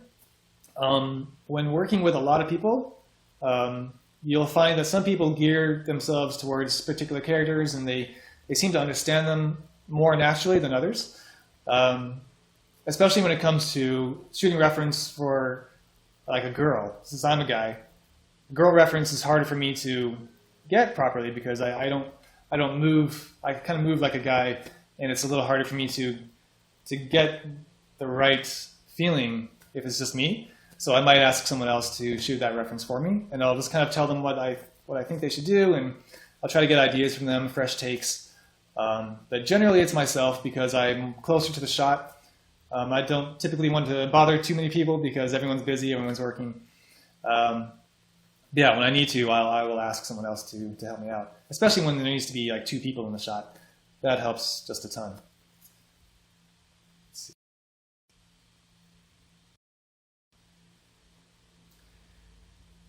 Just going through some questions here. Let me see here. Do I ever look at more abstract reference that is less for the mechanics of the scene, but more for timing and inspiration? Yeah, I would say so. Abstract reference, I'd say a lot of the reference kind of becomes abstract after a while. You will use it for mechanics very often. That's probably one of the main things I would say a reference is useful for is mechanics, and then the other thing is acting ideas. Mechanics is very hard to get down, and it's hard to imagine everything that would happen. Eventually, you can kind of analyze what happens during a typical walk, and you can kind of remember that the hips will swivel, and there's kind of a jolt here and there, and the arms will make a certain pattern.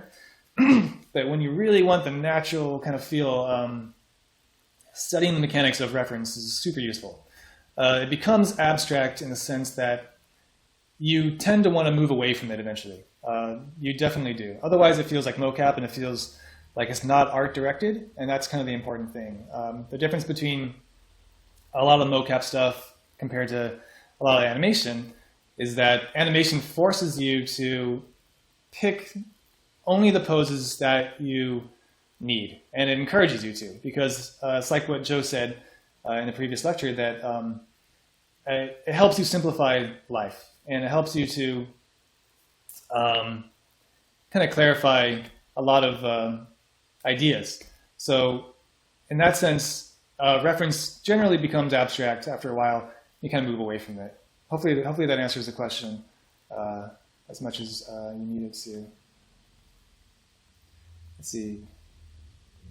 When you need specific types of reference for, I lost the message. Sorry. Okay, when you need specific types of reference for shots that you can't do, fighting, jumping from a pillar, running of something and collapsing, what do you do? Okay, yeah, a lot of times there's things that I can't do because it's dangerous.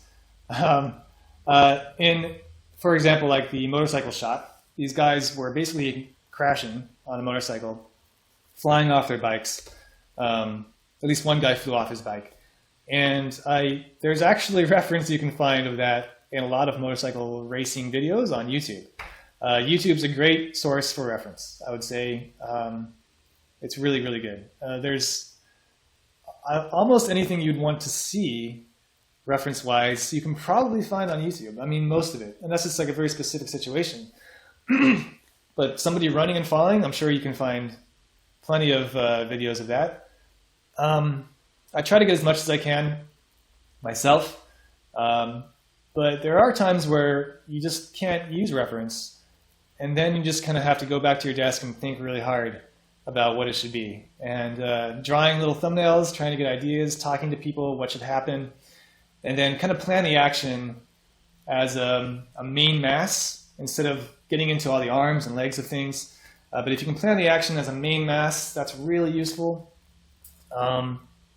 That will help a lot for just simplifying what the action should be. If you want the character to fall and tumble a certain way and kind of curl up into a ball and hit the ground again, planning things as just a simple shape, like a ball bounce almost, will help a ton. My class goes into some of that as well, so there's more information on that if you take my class.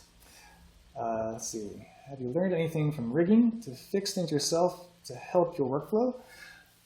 A little bit. I've learned a few things about rigging in the past, but probably the main things that help my workflow are creating my own kind of constraint hierarchy. Because my constraint is simply kind of a one-to-one thing, and sometimes I want a couple layers of hierarchical control. Basically parenting something to something else, grouping it to itself, having pivots certain places. That gives you the freedom to move pivots around. Oftentimes when you have a rig that everyone's using, you can't really move the pivot so much because it affects things for everyone else. And in that sense, having a basic understanding of how rigs work is useful. And the structure of a hierarchy is very useful.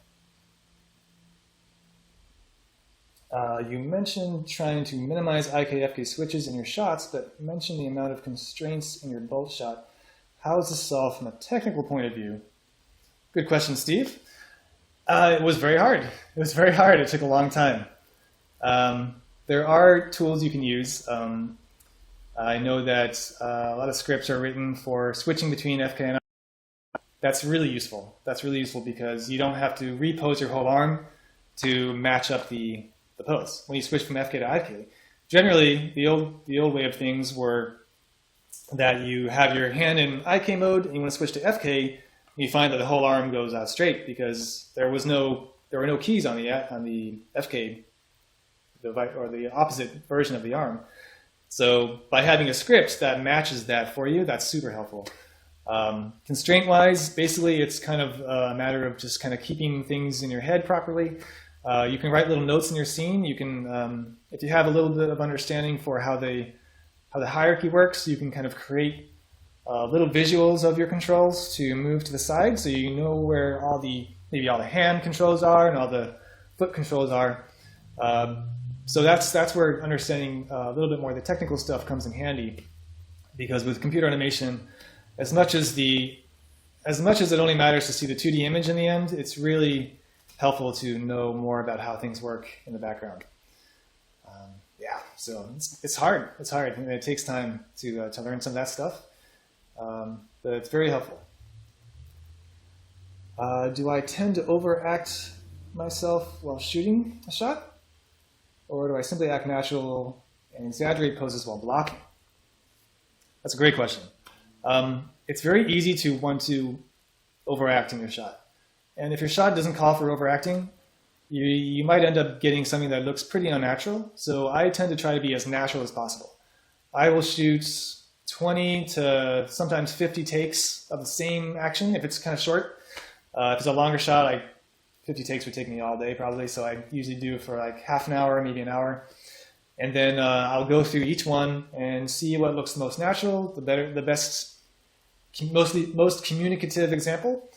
And you have to keep in mind that it can't look overacted. So if you're using a reference that is overacted, when you're building poses off that, the foundation of that is going to feel overacted. So it's really inadvisable to overact. From my point of view, I don't advise overacting to get things more clear. I definitely suggest what you mentioned before was to push the poses after you've shot your reference. That's something we go over in my class as well, is that once you have your reference, you can analyze it. And you can see what's going on with the rotations. You can exaggerate the pose. You can find the line of action. You can push the pose based on the line of action. And that is super useful. So that's the way I would go about it. And that helps you to really art direct things so that they are as clear and concise as possible. Do I thumbnail at all or just pose straight from reference? Sometimes I thumbnail. Usually I pose straight from reference. Just because of usually the thumbnails I do are kind of in my head most of the time. If I do need to do a few sketches, I'll do them pretty quickly. I'll rough out some silhouette poses where I want the hands and arms to be. But usually, I think only because after a while you get more comfortable just diving into CG. Starting out, I definitely recommend drawing your poses. Even if you see your pose on screen, you're like, well, that's the pose, I'll just do it. It's right there. But drawing it forces you to think about the silhouette, and it forces you to think about the relationships of all the hands and feet and the hips and the head and how those all play together, and the line of action. And if it's not common for you to think of things like that, I definitely recommend drawing it out and then go into posing on the computer. But if you're more experienced and you feel more comfortable just diving in and then kind of tweaking things from there, it's okay to do that too. Let's see, do I have freedom while staging when I'm animating a shot? And again, I know a lot of questions are going by, but I just want to make sure that you guys feel comfortable posting your questions, because even though I might not get to them, I'm going to go back through and answer all the questions. That's my challenge. I'm going to answer as much as I can, and you guys will get the answers either through email or through on here, but we'll figure out how to get those answers to you later on. Okay. Yeah, okay, so freedom with staging a shot. The staging is usually handled in the storyboard phase and the layout phase. And the overall staging is taken care of because the shot needs to work with the rest of the film. And it's my job to focus on one shot at a time while keeping the rest of the film in mind. So I can't just change the staging of the shot because that breaks the continuity and it causes a lot of problems downstream. Obviously, if it's your own test, you're free to do whatever you want. But I think when working with the people, you really have to respect what they've done. And if something needs to change, you have to tell someone and have a discussion about it. Otherwise, staging on a subtle level is okay. As far as like where the characters are a little bit on screen, you can kind of move them around just to play with it a little bit, because some locations can look a little bit better than others. And then how far away to camera and how close to camera they get can have an effect. And that's part of, staging is definitely a part of animation. But in the broad picture, you can't just flip the shot left to right. You basically just have to work within the parameters of the shot. But staging is a big part of it. How much do you use timing from video reference? Quite a bit. Not a ton. Usually my video reference ends up looking a little too slow, so I tend to speed it up just a little bit. In Maya you can do that with a curve, which is great. There's more information on that in the class, and that helps. You can really go in to edit things and speed things up, put holds in. And that lets you play around with your video reference as if it was a clip of animation.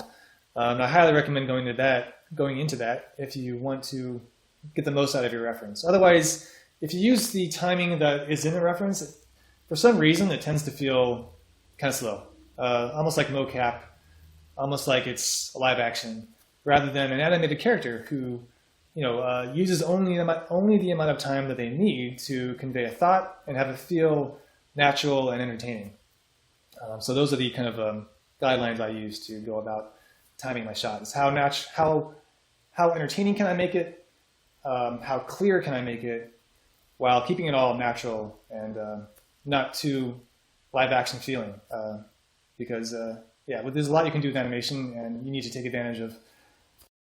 Let's see, do you use blend parents to change from IK to FK, or do you just start and finish with the same IK FK kinematics? Blend parents, I don't typically need to worry about that in my job because there are people who handle that stuff for me. Basically, I hit a button and it changes from FK to IK. So blend parent kind of technical terms I don't really have to worry about exactly what's going on under the hood.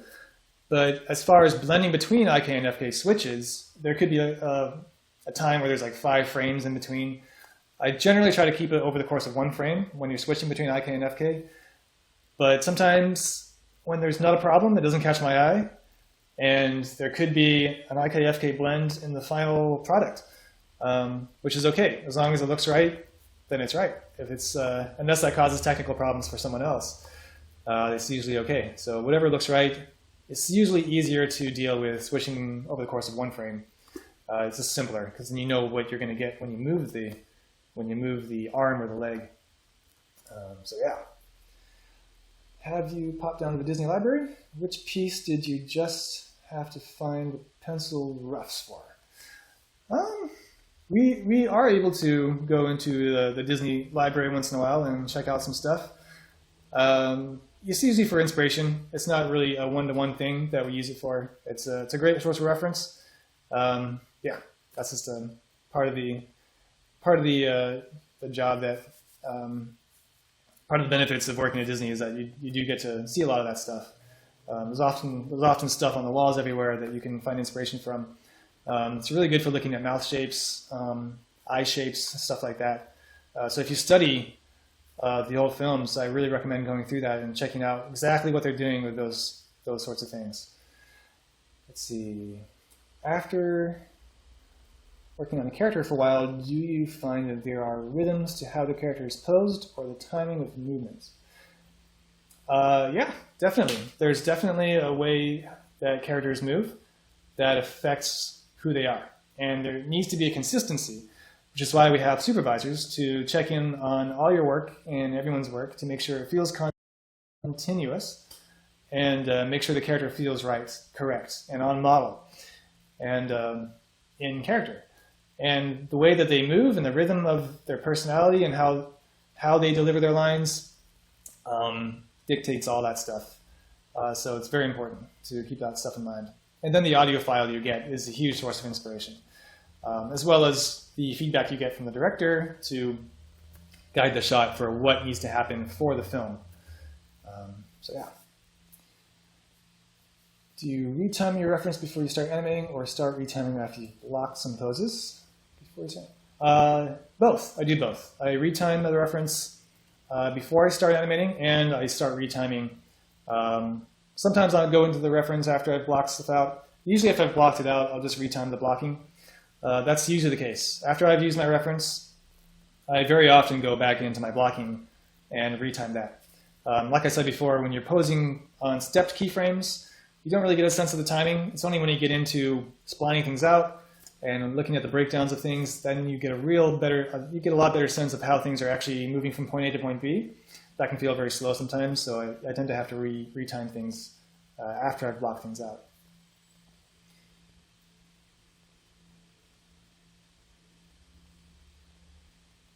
Let's see, do I show my reference and planning to my anim suit before beginning a shot, or do I show my blocking? That's a really good question. A lot of people do this differently. Some people actually show their blocking. Some people show their reference. I think it depends on what you're comfortable with. You definitely don't want to be wasting too much time blocking something that you're really unsure of. If you feel like you're pretty confident in the decisions that you've made, and you just want to get something in the character itself. That can be more useful, at least, for the supervisor or the director to see, because then they can properly visualize what the idea is. When it comes to looking at reference, it's kind of like, it's a very abstract way of understanding what the character is going to do. But it does give you a good sense of, the overall idea. And if you just want to get clarity on the overall idea, if you feel like you could be totally off the mark, then it's good to show your blocking, show your reference. Otherwise, usually I just go into my blocking paths on my character and show that.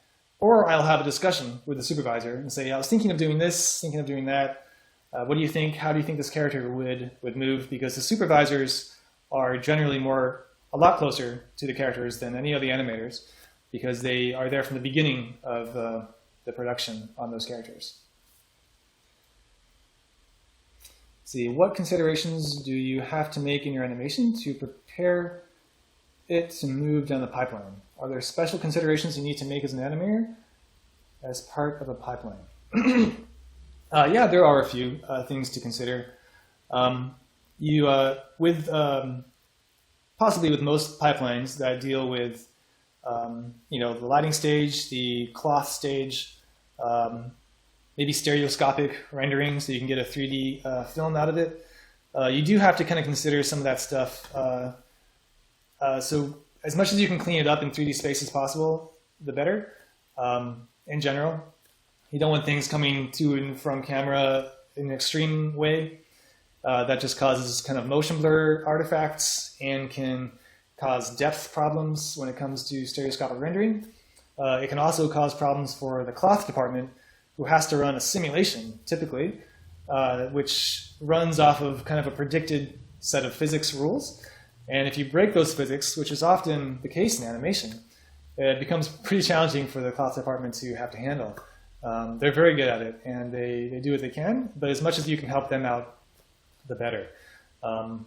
Also, there tends to be kind of a motion blur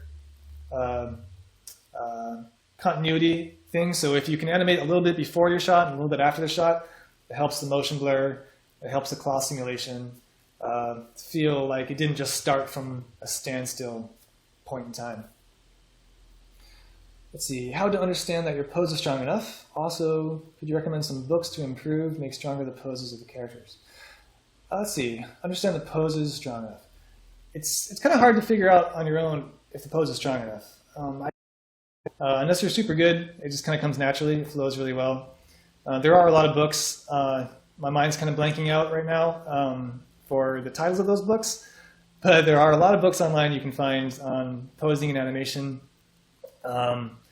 I would check out maybe some of Milt Kahl's work, or any of those really well-known animators that contributed to The Illusion of Life, the book written by the 9 Old Men, which was a super good reference. And I think there's a lot of resources online you can find about what makes a pose strong, what makes a pose not as strong.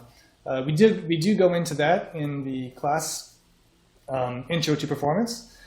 And yeah, so if you want to look up your own, I do recommend going into your own research on that end. But we do go into that as well in the class, and yeah, there's a ton of reference out there. So I have to drink some water. And I think figuring out if your pose is strong enough comes from showing people and asking them what they think of your animation. It can be clear to you, but what's clear to you doesn't mean it's clear to them. So it's challenging, and then you have to really be open feedback, because they're trying to help, and they're just reacting to your shot the way that they normally would react. And if you're too close to your shot and you care too much about it, it's for a lot of people, it's hard for them to want to change because there's a lot of work. But it's really important to be able to address those problems properly rather than try to sweep them under the rug. Let's see. Writing thoughts, finding reference, thumbnails, blocking, spine and timing, secondary polish. Workflow about reference, thumbnails, blocking, spline, timing, secondary polish. I'm not sure exactly how to answer the question, but I think it's kind of the entire workflow that you're asking about. I think I can only say that it's very important to go through all, especially when you're starting out. Write your thoughts down, find reference, shoot reference, do your thumbnails, do your blocking paths, all that stuff. Maybe if you rephrase the question a little bit, I can answer something more specific. But I'd say all those are very important topics. It's hard to kind of summarize all of them. They're kind of it's too hard to group them all into one, I think.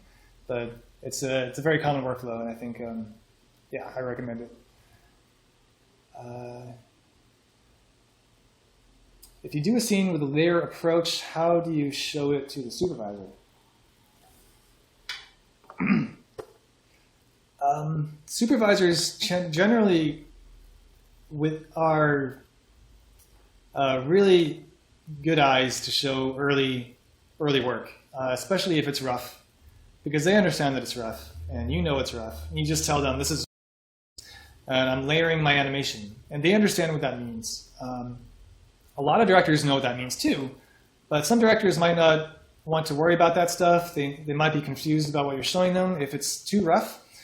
So if you're layering your shot, I would say once it makes sense and once it's generally clear, that's a good time to show your supervisor if you feel like you've gotten to a point where you have questions.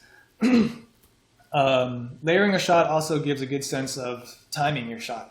And when I layer my shot, it's usually something I want feedback on, the timing, because things are moving smoothly through space. And if I tell them I'm layering this, I'm going to do the face later. I'm going to put the arm motion in a little bit more detailed later, but right now this is kind of point A to point B kind of stuff. If those are your questions about it, then showing your layering approach is okay, as long as they understand where you're coming from. But usually for directors, I like to package things a little bit better, so it's a lot more clear. But for supervisors, it kind of depends maybe where you work or who your supervisor is, or what their background is. But yeah, it's kind of your own call in that case. But as long as they understand where you're coming from, it's usually okay, and that can help prevent problems down the line. The risk you run is that you could show something that's confusing and you can get the wrong feedback. They could say, oh, I don't like this idea, try something else. When if you had fleshed out the idea, they might like it. So it's kind of a balance. It's kind of about how clear it is. And it's hard to know that unless you've shown the supervisor.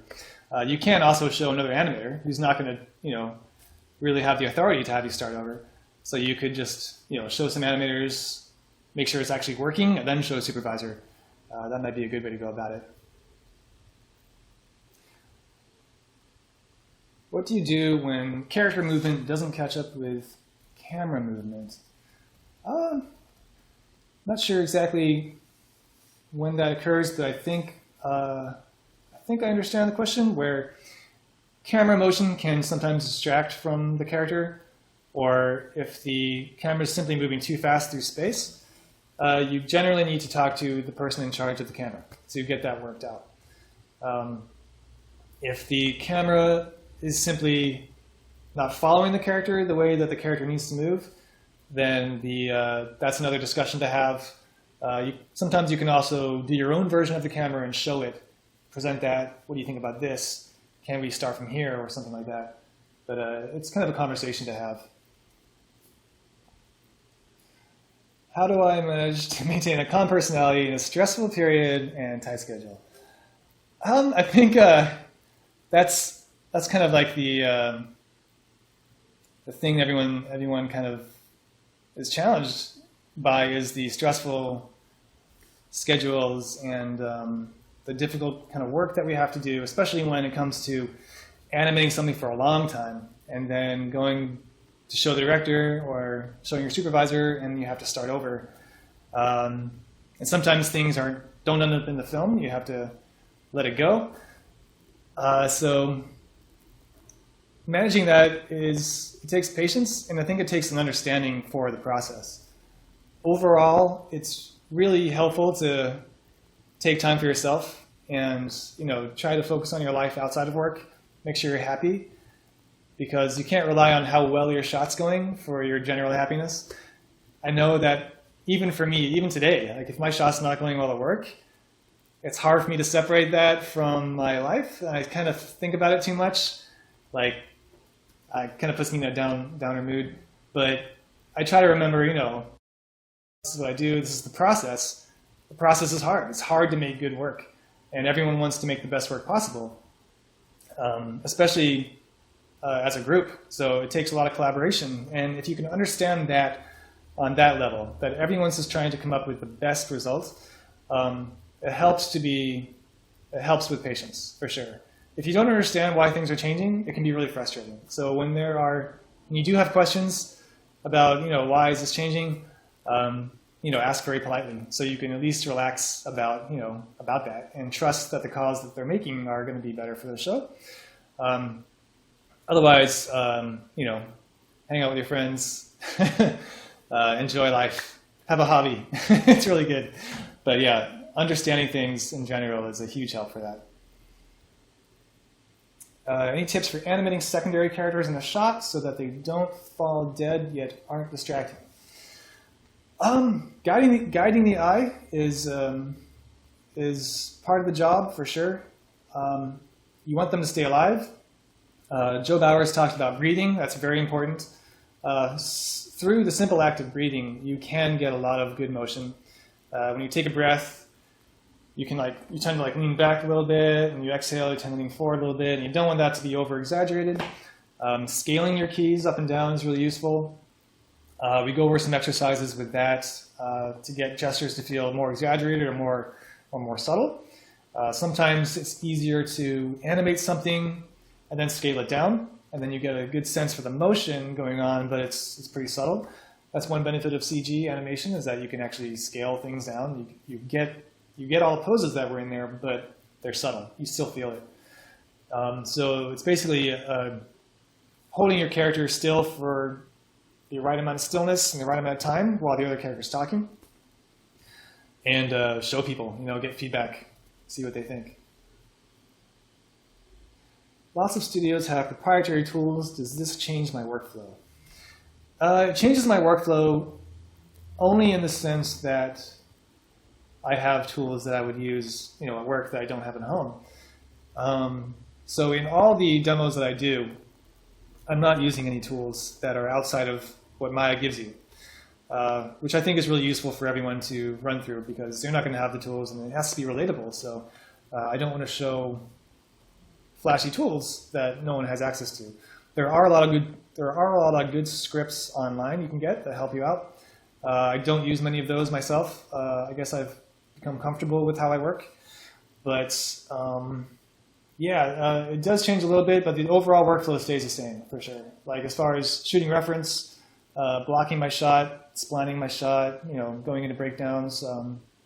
There are useful tools like arc tools to show where your arc is, but Maya has some stuff like that. And yeah, just tools that make things faster and easier, but the overall workflow stays pretty much the same. Have I always worked in animation, or have I done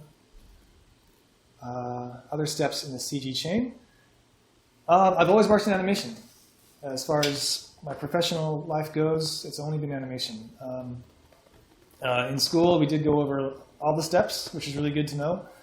And I recommend anyone to study that stuff, because it's CG is very technical, and if you can troubleshoot your own problems, it does help.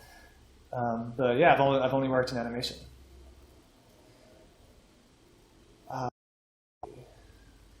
What other creative stuff do I do outside of animation in general? Let's see. I do some. I really love 3D printing. I play around with that. Creative-wise, that comes into modeling, you know, some rendering here and there. I'm really interested in that world, I guess. That's kind of my focus these days, is 3D printing, which, when it comes to modeling things, it prompts you to draw. It prompts you to draw more and come up with design work. And that's pretty fulfilling for me right now. I'm really enjoying that. So yeah, for me, that's what I do. Drawing on the side a little bit here and there. I kind of switch around. A while ago, I was doing a little bit of painting, more drawing here and there. They have some great drawing classes at work, which is really good. I recommend life drawing for sure. Yeah. Let's see. How do I approach adapting my acting reference to a character with a different anatomy like a dog? It's a great question. And I'm currently working on Zootopia right now. And I can't say anything about the film, but that's that's pretty applicable to what I'm doing these days. You would, well, I generally would want to look at reference of both. Myself doing the reference and also an animal doing something. You need to study how the animals move. And back on Bolts, we studied dogs, obviously, and we went to a dog park and we drew and we watched the dogs for a while, and it was really good to see. We took some video reference of them playing and doing all this stuff that only dogs do. And there are little things you can incorporate into your animation. And I think it depends on the style of the film or the style of your shot, how animalistic you want it to be, how personified they are. If they're not personified at all, you probably don't need to use much reference of people.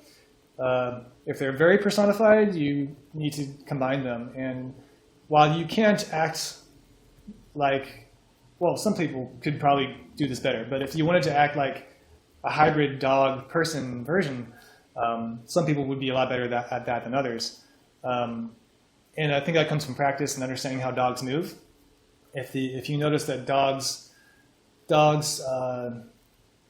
they generally have pretty stiff spines, and they can't turn their paws upside down. Certain things like that you can kind of incorporate into your animation. The way they sniff around, the way they maybe lead with their head.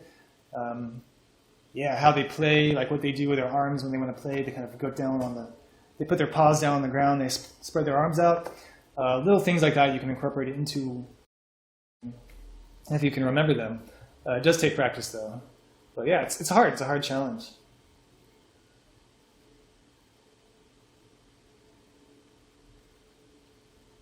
Let's see. How am I improving myself as an animator? I think that's a good question because everyone's trying to improve. And it's hard to find the resources that you need. I'm very lucky because I work with a lot of people who push me all the time. And that's basically how I get better, is getting feedback. And the biggest tip I can give you on that when you're getting feedback is to be open and polite. And always take the feedback for what it is that they're trying to help you. So if you understand that, you're going to improve a lot more. Try to find people that you can trust and that you really want to listen to them. As far as like outside of work, finding people online, you're going to get a lot of different opinions, and it kind of boils down to what you want out of your shot. I would just say being open to feedback is a really important part of the process to improving as an animator. So many times I've seen people resist, and it just doesn't end well. They don't improve at work. They don't stick around for very long because they're just not doing things the way they need to be done. But it's pretty rare. But I just encourage everyone to be really open to getting feedback from people.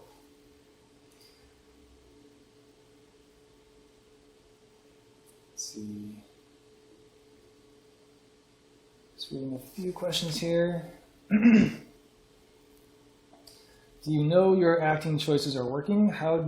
When do you know your acting choices are working? How do you go about that, portraying what the character is thinking? Showing people, I think, is when I know my acting choices are working. Because I think I mentioned a little bit earlier that when you're close to your shot, you understand what's going on. You might incorporate like a breath So you see it, but someone else might not see it because there's so many other things going on.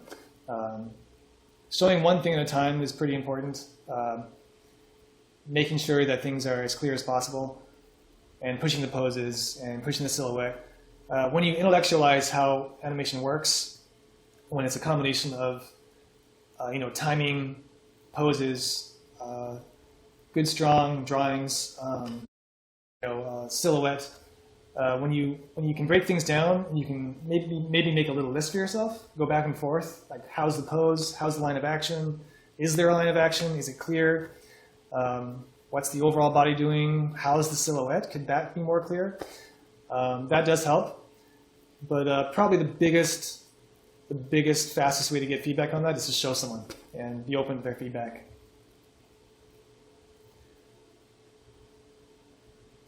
Let's see, how can you show you can be integrated into a studio or current film through a demo reel? Studio integration, that to me sounds like, on a very basic level, how you will be as an animator. That's important, obviously.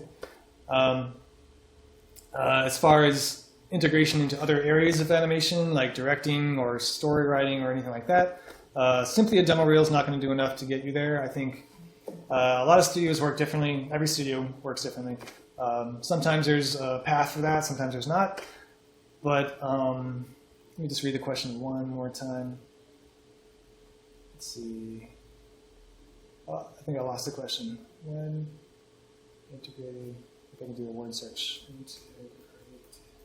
There you go. How can you show you can be integrated? Yeah, I think just showing your best work. And in the next lecture, Mike Safanoff is going to show you a lot of tips and talk about a lot of good stuff with demo reels. And I recommend you stick around for his talk for sure. I'll stick around until 2 o'clock to answer questions. But he will go into demo reels, and hopefully you'll get all your questions answered there. I'm sure you will. But showing your best work, keeping it short, being clear. Try not to put like really annoying music in there or loud music. Try to present yourself modestly, but honestly. You don't want to sound or come off as kind of arrogant in any way. And yeah, stuff like that. But yeah, that'll be a talk for Mike at I think 3 o'clock today. Yeah. Let's see. How did you approach the swimming shot of Rapunzel and Flynn in terms of getting the weight correct?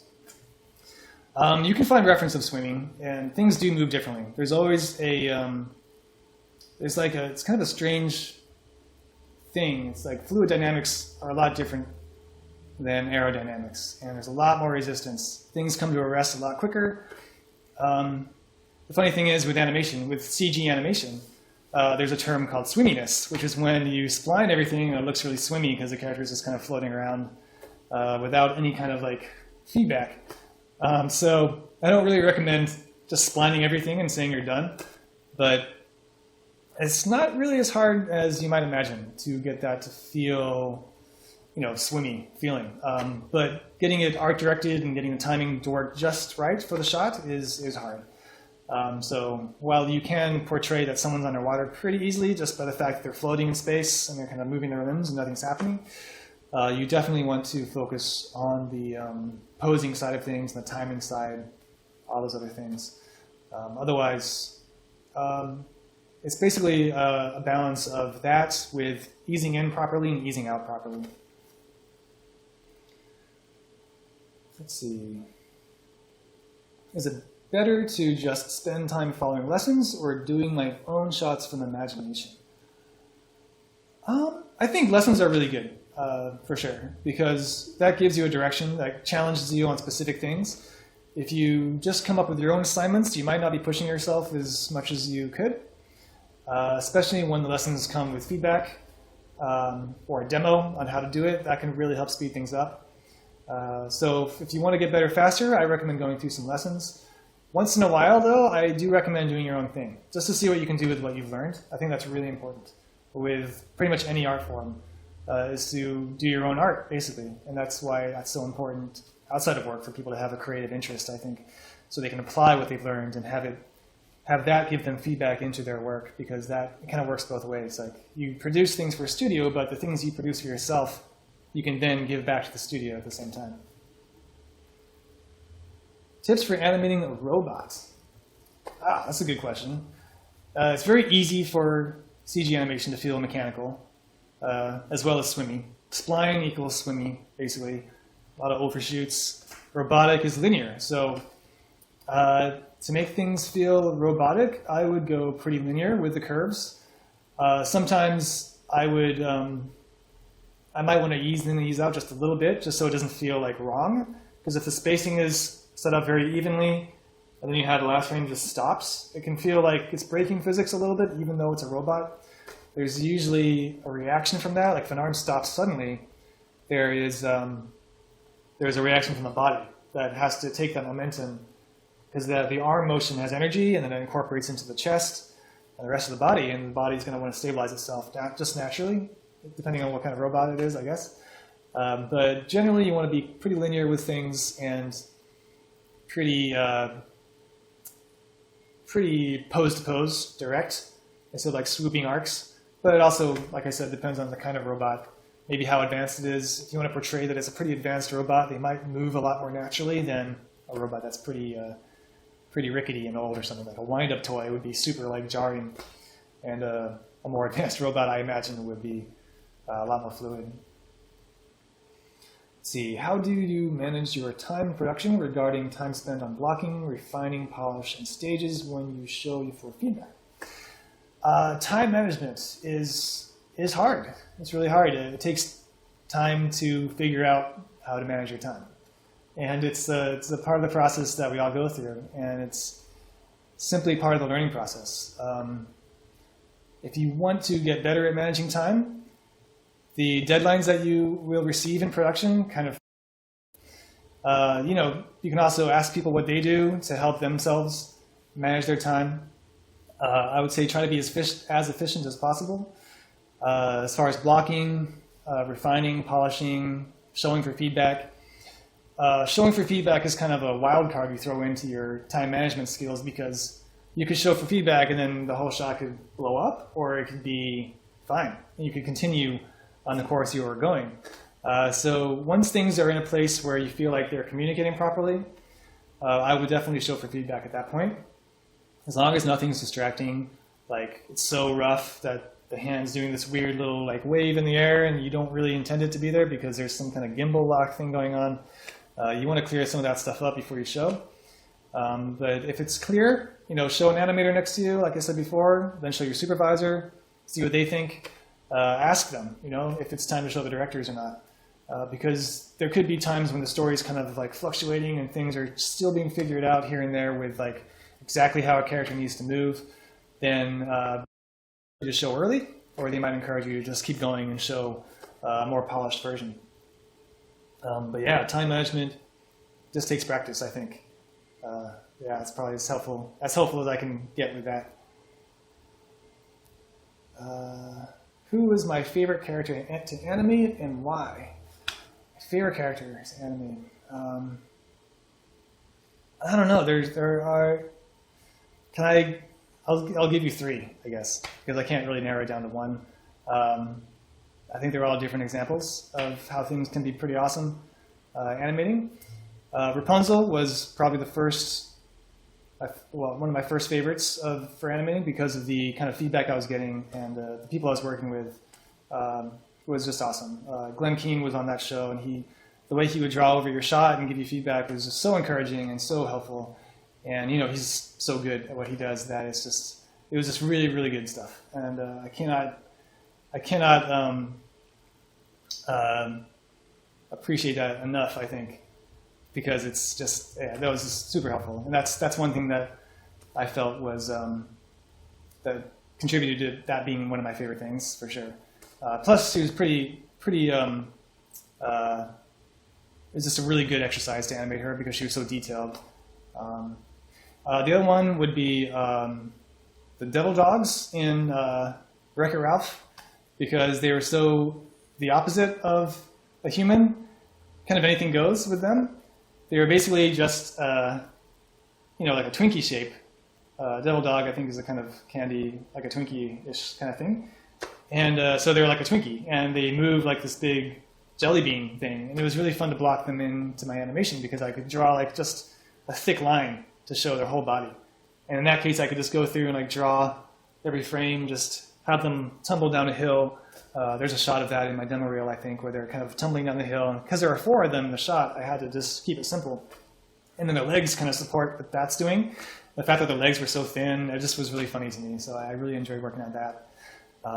And then there was some fun stuff with Anna in Frozen that was really, really fun to animate because of just the subtleties that I was able to play around with in her face and work on some of that. So that was cool. So those are some of the top 3. I might change my opinion later on once I get my head in order, but maybe when I answer questions again, when I go through the list, I'll make sure I answer all the questions, and maybe I'll have more thoughts on that later on. Fastest shot that I've gotten through is probably a shot that was almost no animation involved, like one pose, just because that's what the shot needed. Just to answer that simply, that was probably the fastest shot.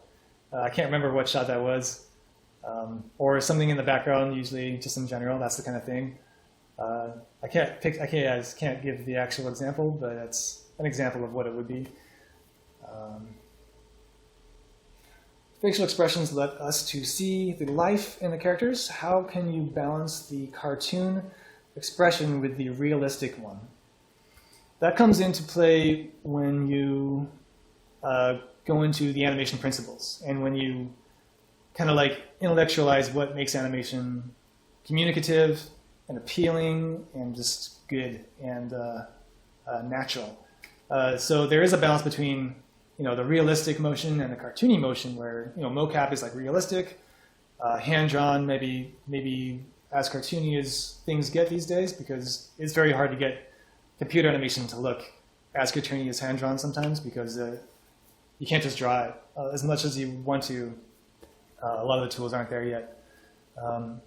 So the balance to get that to feel right does come with a lot of practice, a lot of experience, and it's hard. It is hard.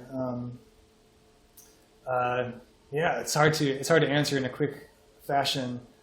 But David has a class about cartoony animation, and I'm sure he goes into a lot of that stuff.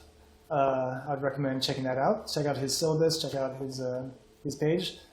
Facial expressions in particular. Well, the model of the character's face will already probably be exaggerated. The eyes are usually bigger. The facial features are usually more simple. That just lets you give a more clear expression. And it's kind of dictated by the style of what you're animating. Every show is different, and it's kind of hard to answer with one quick piece of advice. But it's a balance between the show and the look and style of the character and all that stuff. So sorry, it's kind of hard to answer in one sentence, but and it varies depending on what you're working on. But it's basically a balance of applying those animation principles to the correct degree, I would say. That might be the answer you expected, but it does kind of come down to that, I think.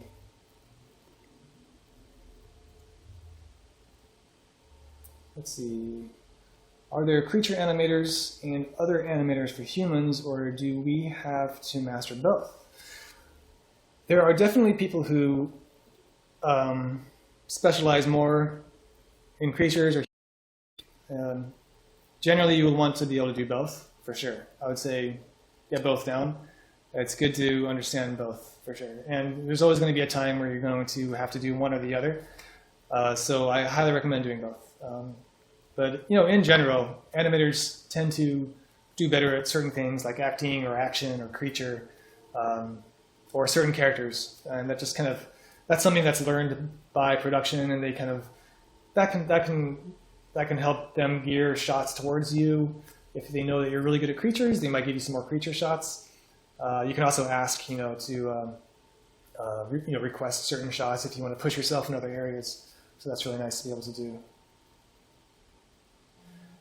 What are some of the significant changes you have made to your workflow? Significant changes I've made to my workflow over time. I think trusting, let's see, significant changes I've used. I think it's how I analyze reference these days, is that I don't use all the details as much as maybe I might have relied on them before.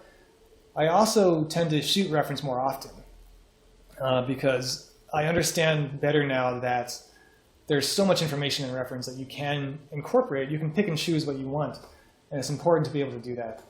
So workflow-wise, I think it comes down to how you use your reference and interpreting it in a smart way that applies to your animation and helps it be more clear rather than just adding everything in your animation, adding everything in your reference to your animation, or not shooting reference at all and trying to just animate, because then I think you're missing out on a lot of good opportunities to discover something that's unknown.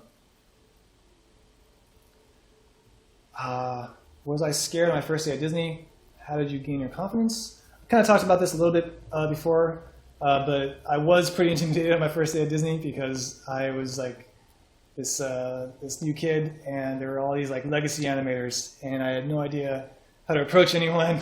It turns out everyone's really nice and really helpful, and that was really cool. But it just took time to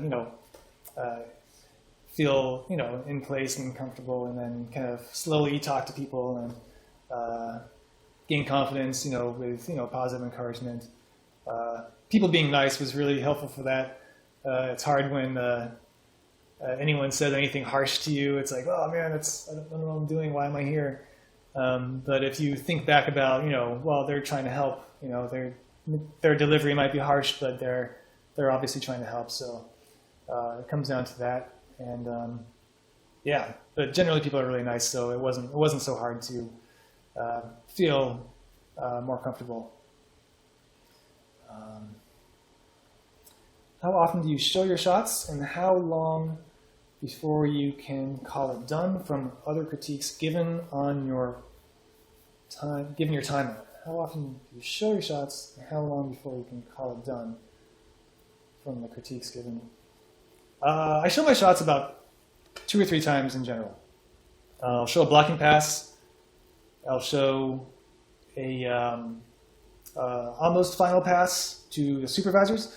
So typically I show a blocking pass to the directors and the supervisors all together. Then I'll show a refined version that's like, you can picture it being done, but it's not quite done. I'll show that to the supervisors only. I'll get feedback, and then I'll ask, usually. I can work on this, show it to the director, or I can show you guys again. So between 3 and 4 times then. Because you show blocking, you show your pass on the notes that you get from the directors, and sometimes you need to show one more time to really lock things in, and then you show the directors, hopefully for a final pass. But that can change a lot too, because if correctly, or if someone in the room has a better idea, then you might have to go with that instead, and in that case you might end up showing your shot 5 or more times, depending on how it goes. There are cases where you show your shot a lot, but that's part of the process. You just have to roll with it and understand that we're all trying to make the best product possible, the best film as possible. So it takes patience sometimes, but yeah, if you understand that, then it helps a lot.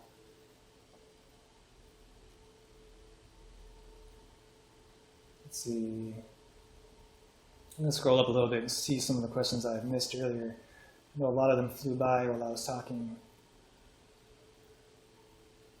Let's see. How am I practicing, if I am, to keep my animation skills top notch? I think all the practice I get is at work, and I don't really have time outside of work, along with the other stuff I want to do animation. Maybe if I was working on like another film somewhere, I'd be doing it, but I wouldn't. Getting feedback from people at work is the way I get better, and I'm super lucky to be surrounded by so many people, so many great artists. If you want to get better at your work, I'd say show people, and try to ask teachers and things that you can find, and maybe sign up for classes and figure out what you can get from each class, like with CGTarian, for example. A lot of classes are structured. Our classes are structured in a way that you can pick and choose, what might work for you. We can give you suggestions on what we think would be a good fit for you as far as your process goes, as far as where you are in your experience level. But you are able to voice, your opinion on that. And like if you want to go into cartoony animation, it is really good to be able to understand how to animate realistically, kind of as a first, like a foundation almost, and then go into cartoony, or some people just go straight to cartoony and they just figure it out from there. So hopefully I answered your question there. Let's see. We have about 5 or so minutes left. I'll answer a few more questions here, and then we'll take our break, and then Mike will come on. So let's see. Someone had a simple question about splines. Spline is just a term. I think it's a mathematical term. I don't actually know what it stands for. I'm sure it's on Wikipedia somewhere, but it's basically letting the computer interpolate between keyframes in a smooth fashion. So instead of linear, where like your character could be moving like very stiffly like a robot, spline kind of like eases in and eases out. So it slows in and slows out, causes the arcs to be more fluid. As far as the nomenclature goes, I usually use autotangent in Maya because it flattens things out when I generally want them to be flattened, and then it splines them when I generally want them to be splined. So that creates less overshoot in general. Let's see here, just going through, trying to find questions that we haven't really, talked about at all. Read myself. How to make a good pose. How to make a good pose is a good question. It's hard to. I would say study the masters. Milk Call. Who else? Tons. I'm blanking out. There are tons. But my class does have a section on that for sure, and we go over some of the masters on that, and we practice posing. So I do recommend maybe checking that out if that's what you really want. There is about a week or so of that specifically on posing, and I think that's a pretty good way to practice. At least it'll get your feet wet, and so you can go from there. But I think if you study some of the old animation masters, study some classical paintings, some classical artists, all that stuff helps. And then life in general, and ask the question, what does this pose communicate? Challenge yourself to answer those questions with the drawing. And if it's not communicating something that you want it to, try to adjust your pose. Try to adjust the drawing, and get feedback. Always feedback. Let's see. Scroll to the bottom and see if there are new questions down here.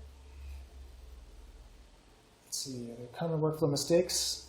Are there common workflow mistakes that I think people often make?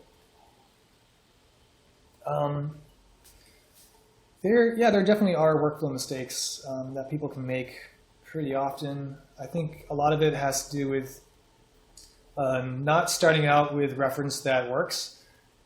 If your reference isn't working and you're drawing inspiration from that, depending on how you're interpreting your reference, you might end up with something that doesn't work, even though it goes with your reference. Like, you think you're observing the reference really well, and you might be, but if the reference is no good, then it's going to be confusing when it comes to your character and what's working, what's not working. Other common mistakes would be maybe creating too many keyframes. I think keeping it as simple as possible is the best method in general. Create your keys, create your holds, go into breakdowns, try to be a little methodical about it. There's always exceptions, with straight ahead animation, layering animation, all that stuff. So, yeah. There's a lot of mistakes you can make in animation. There's a ton. Not saving your file, that's a big one. You need to save it, otherwise you could lose a full day of work. Yeah. Do I use 2D animation in my workflow? Yeah, often I do, in a very simple way. I'm not a 2D animator. I took some 2D animation in college, and then another class at Disney, which was pretty short class, but it was really useful. Generally, I do life drawing. I'm not really a cartoonist style-wise. I can kind of draw what I see, but when it comes to using 2D animation in my workflow, I will keep it very simple. Like I'll keep it like a line or sphere or a combination of those, or just a fuzzy shape. Sometimes I'll go into planning out more body parts like the hands and the feet and connect it together. But generally, I will just stick to the stick figure-like forms or cloud-like forms in general. That's kind of the way I draw. Is I'll draw a cloud first sometimes, and I'll go and fill in the cloud with what I can picture there. And for animation, that's kind of the same thing for me. I try to get the general sense of things with a drawing, especially if it's going to be hard to pose and there's a lot of parts. I don't want to be distracted with like a T-pose. I don't want to spend the time making the pose look nice throughout my blocking phase. I'll draw like a cloud shape or something. Yeah. And let's see. Last request for the story of where the idea for Rapunzel hiding from a rabbit came from. Oh yeah. So I did a shot in Tangled where Rapunzel jumps onto Flynn's back. An animator in the room made a joke that'd be funny to see her do that. And I was pretty new to the studio, and I was thinking, that sounds like okay, I'll do that. I didn't know he was just joking, but I showed it, and he was like, I was joking about that. And they ended up liking it enough that they kept it in the film, which was really great. That's a short story for that, but that was pretty cool. It's fun how ideas can generate in a room of animators. Some things stick, some things don't. Yeah, it's all part of the process, and that was fun. That was a fun shot. But I want to thank you guys for coming. We're out of time, and I hope you guys found this useful. I'm very sorry that the live stream of Maya didn't work. I'm not sure why that happened. Maybe it just taxed my system too much. I don't know why that could be. It's a pretty new computer. It's like maybe a year or two old. But I'll record that offline, and then you guys will get a link to that so you can watch it later on. Also, I'm going to go through all the questions, and at least for the things that I didn't address, I will address those, and you guys will get an email or a link to that to get all your questions answered, because I don't want to miss anything. And yeah, stick around in an hour. Mike Safanoff will be doing his talk on demo reels. And if you want to get familiar with Mike, check out his page, his facial acting page on CGTarian. It's a great class. I've heard really good things about it. CGTarian. I'm just kind of load up the page myself. Well, yeah, check it out. CGTarian.com. Mike Safanoff. Look for his class on facial acting, facial performance. Really good stuff. You can spend as much time on the face as you can on the body sometimes, maybe longer. So it's super important. And yeah, thanks again, guys. Hope you enjoyed this talk and stick around for more. Take care.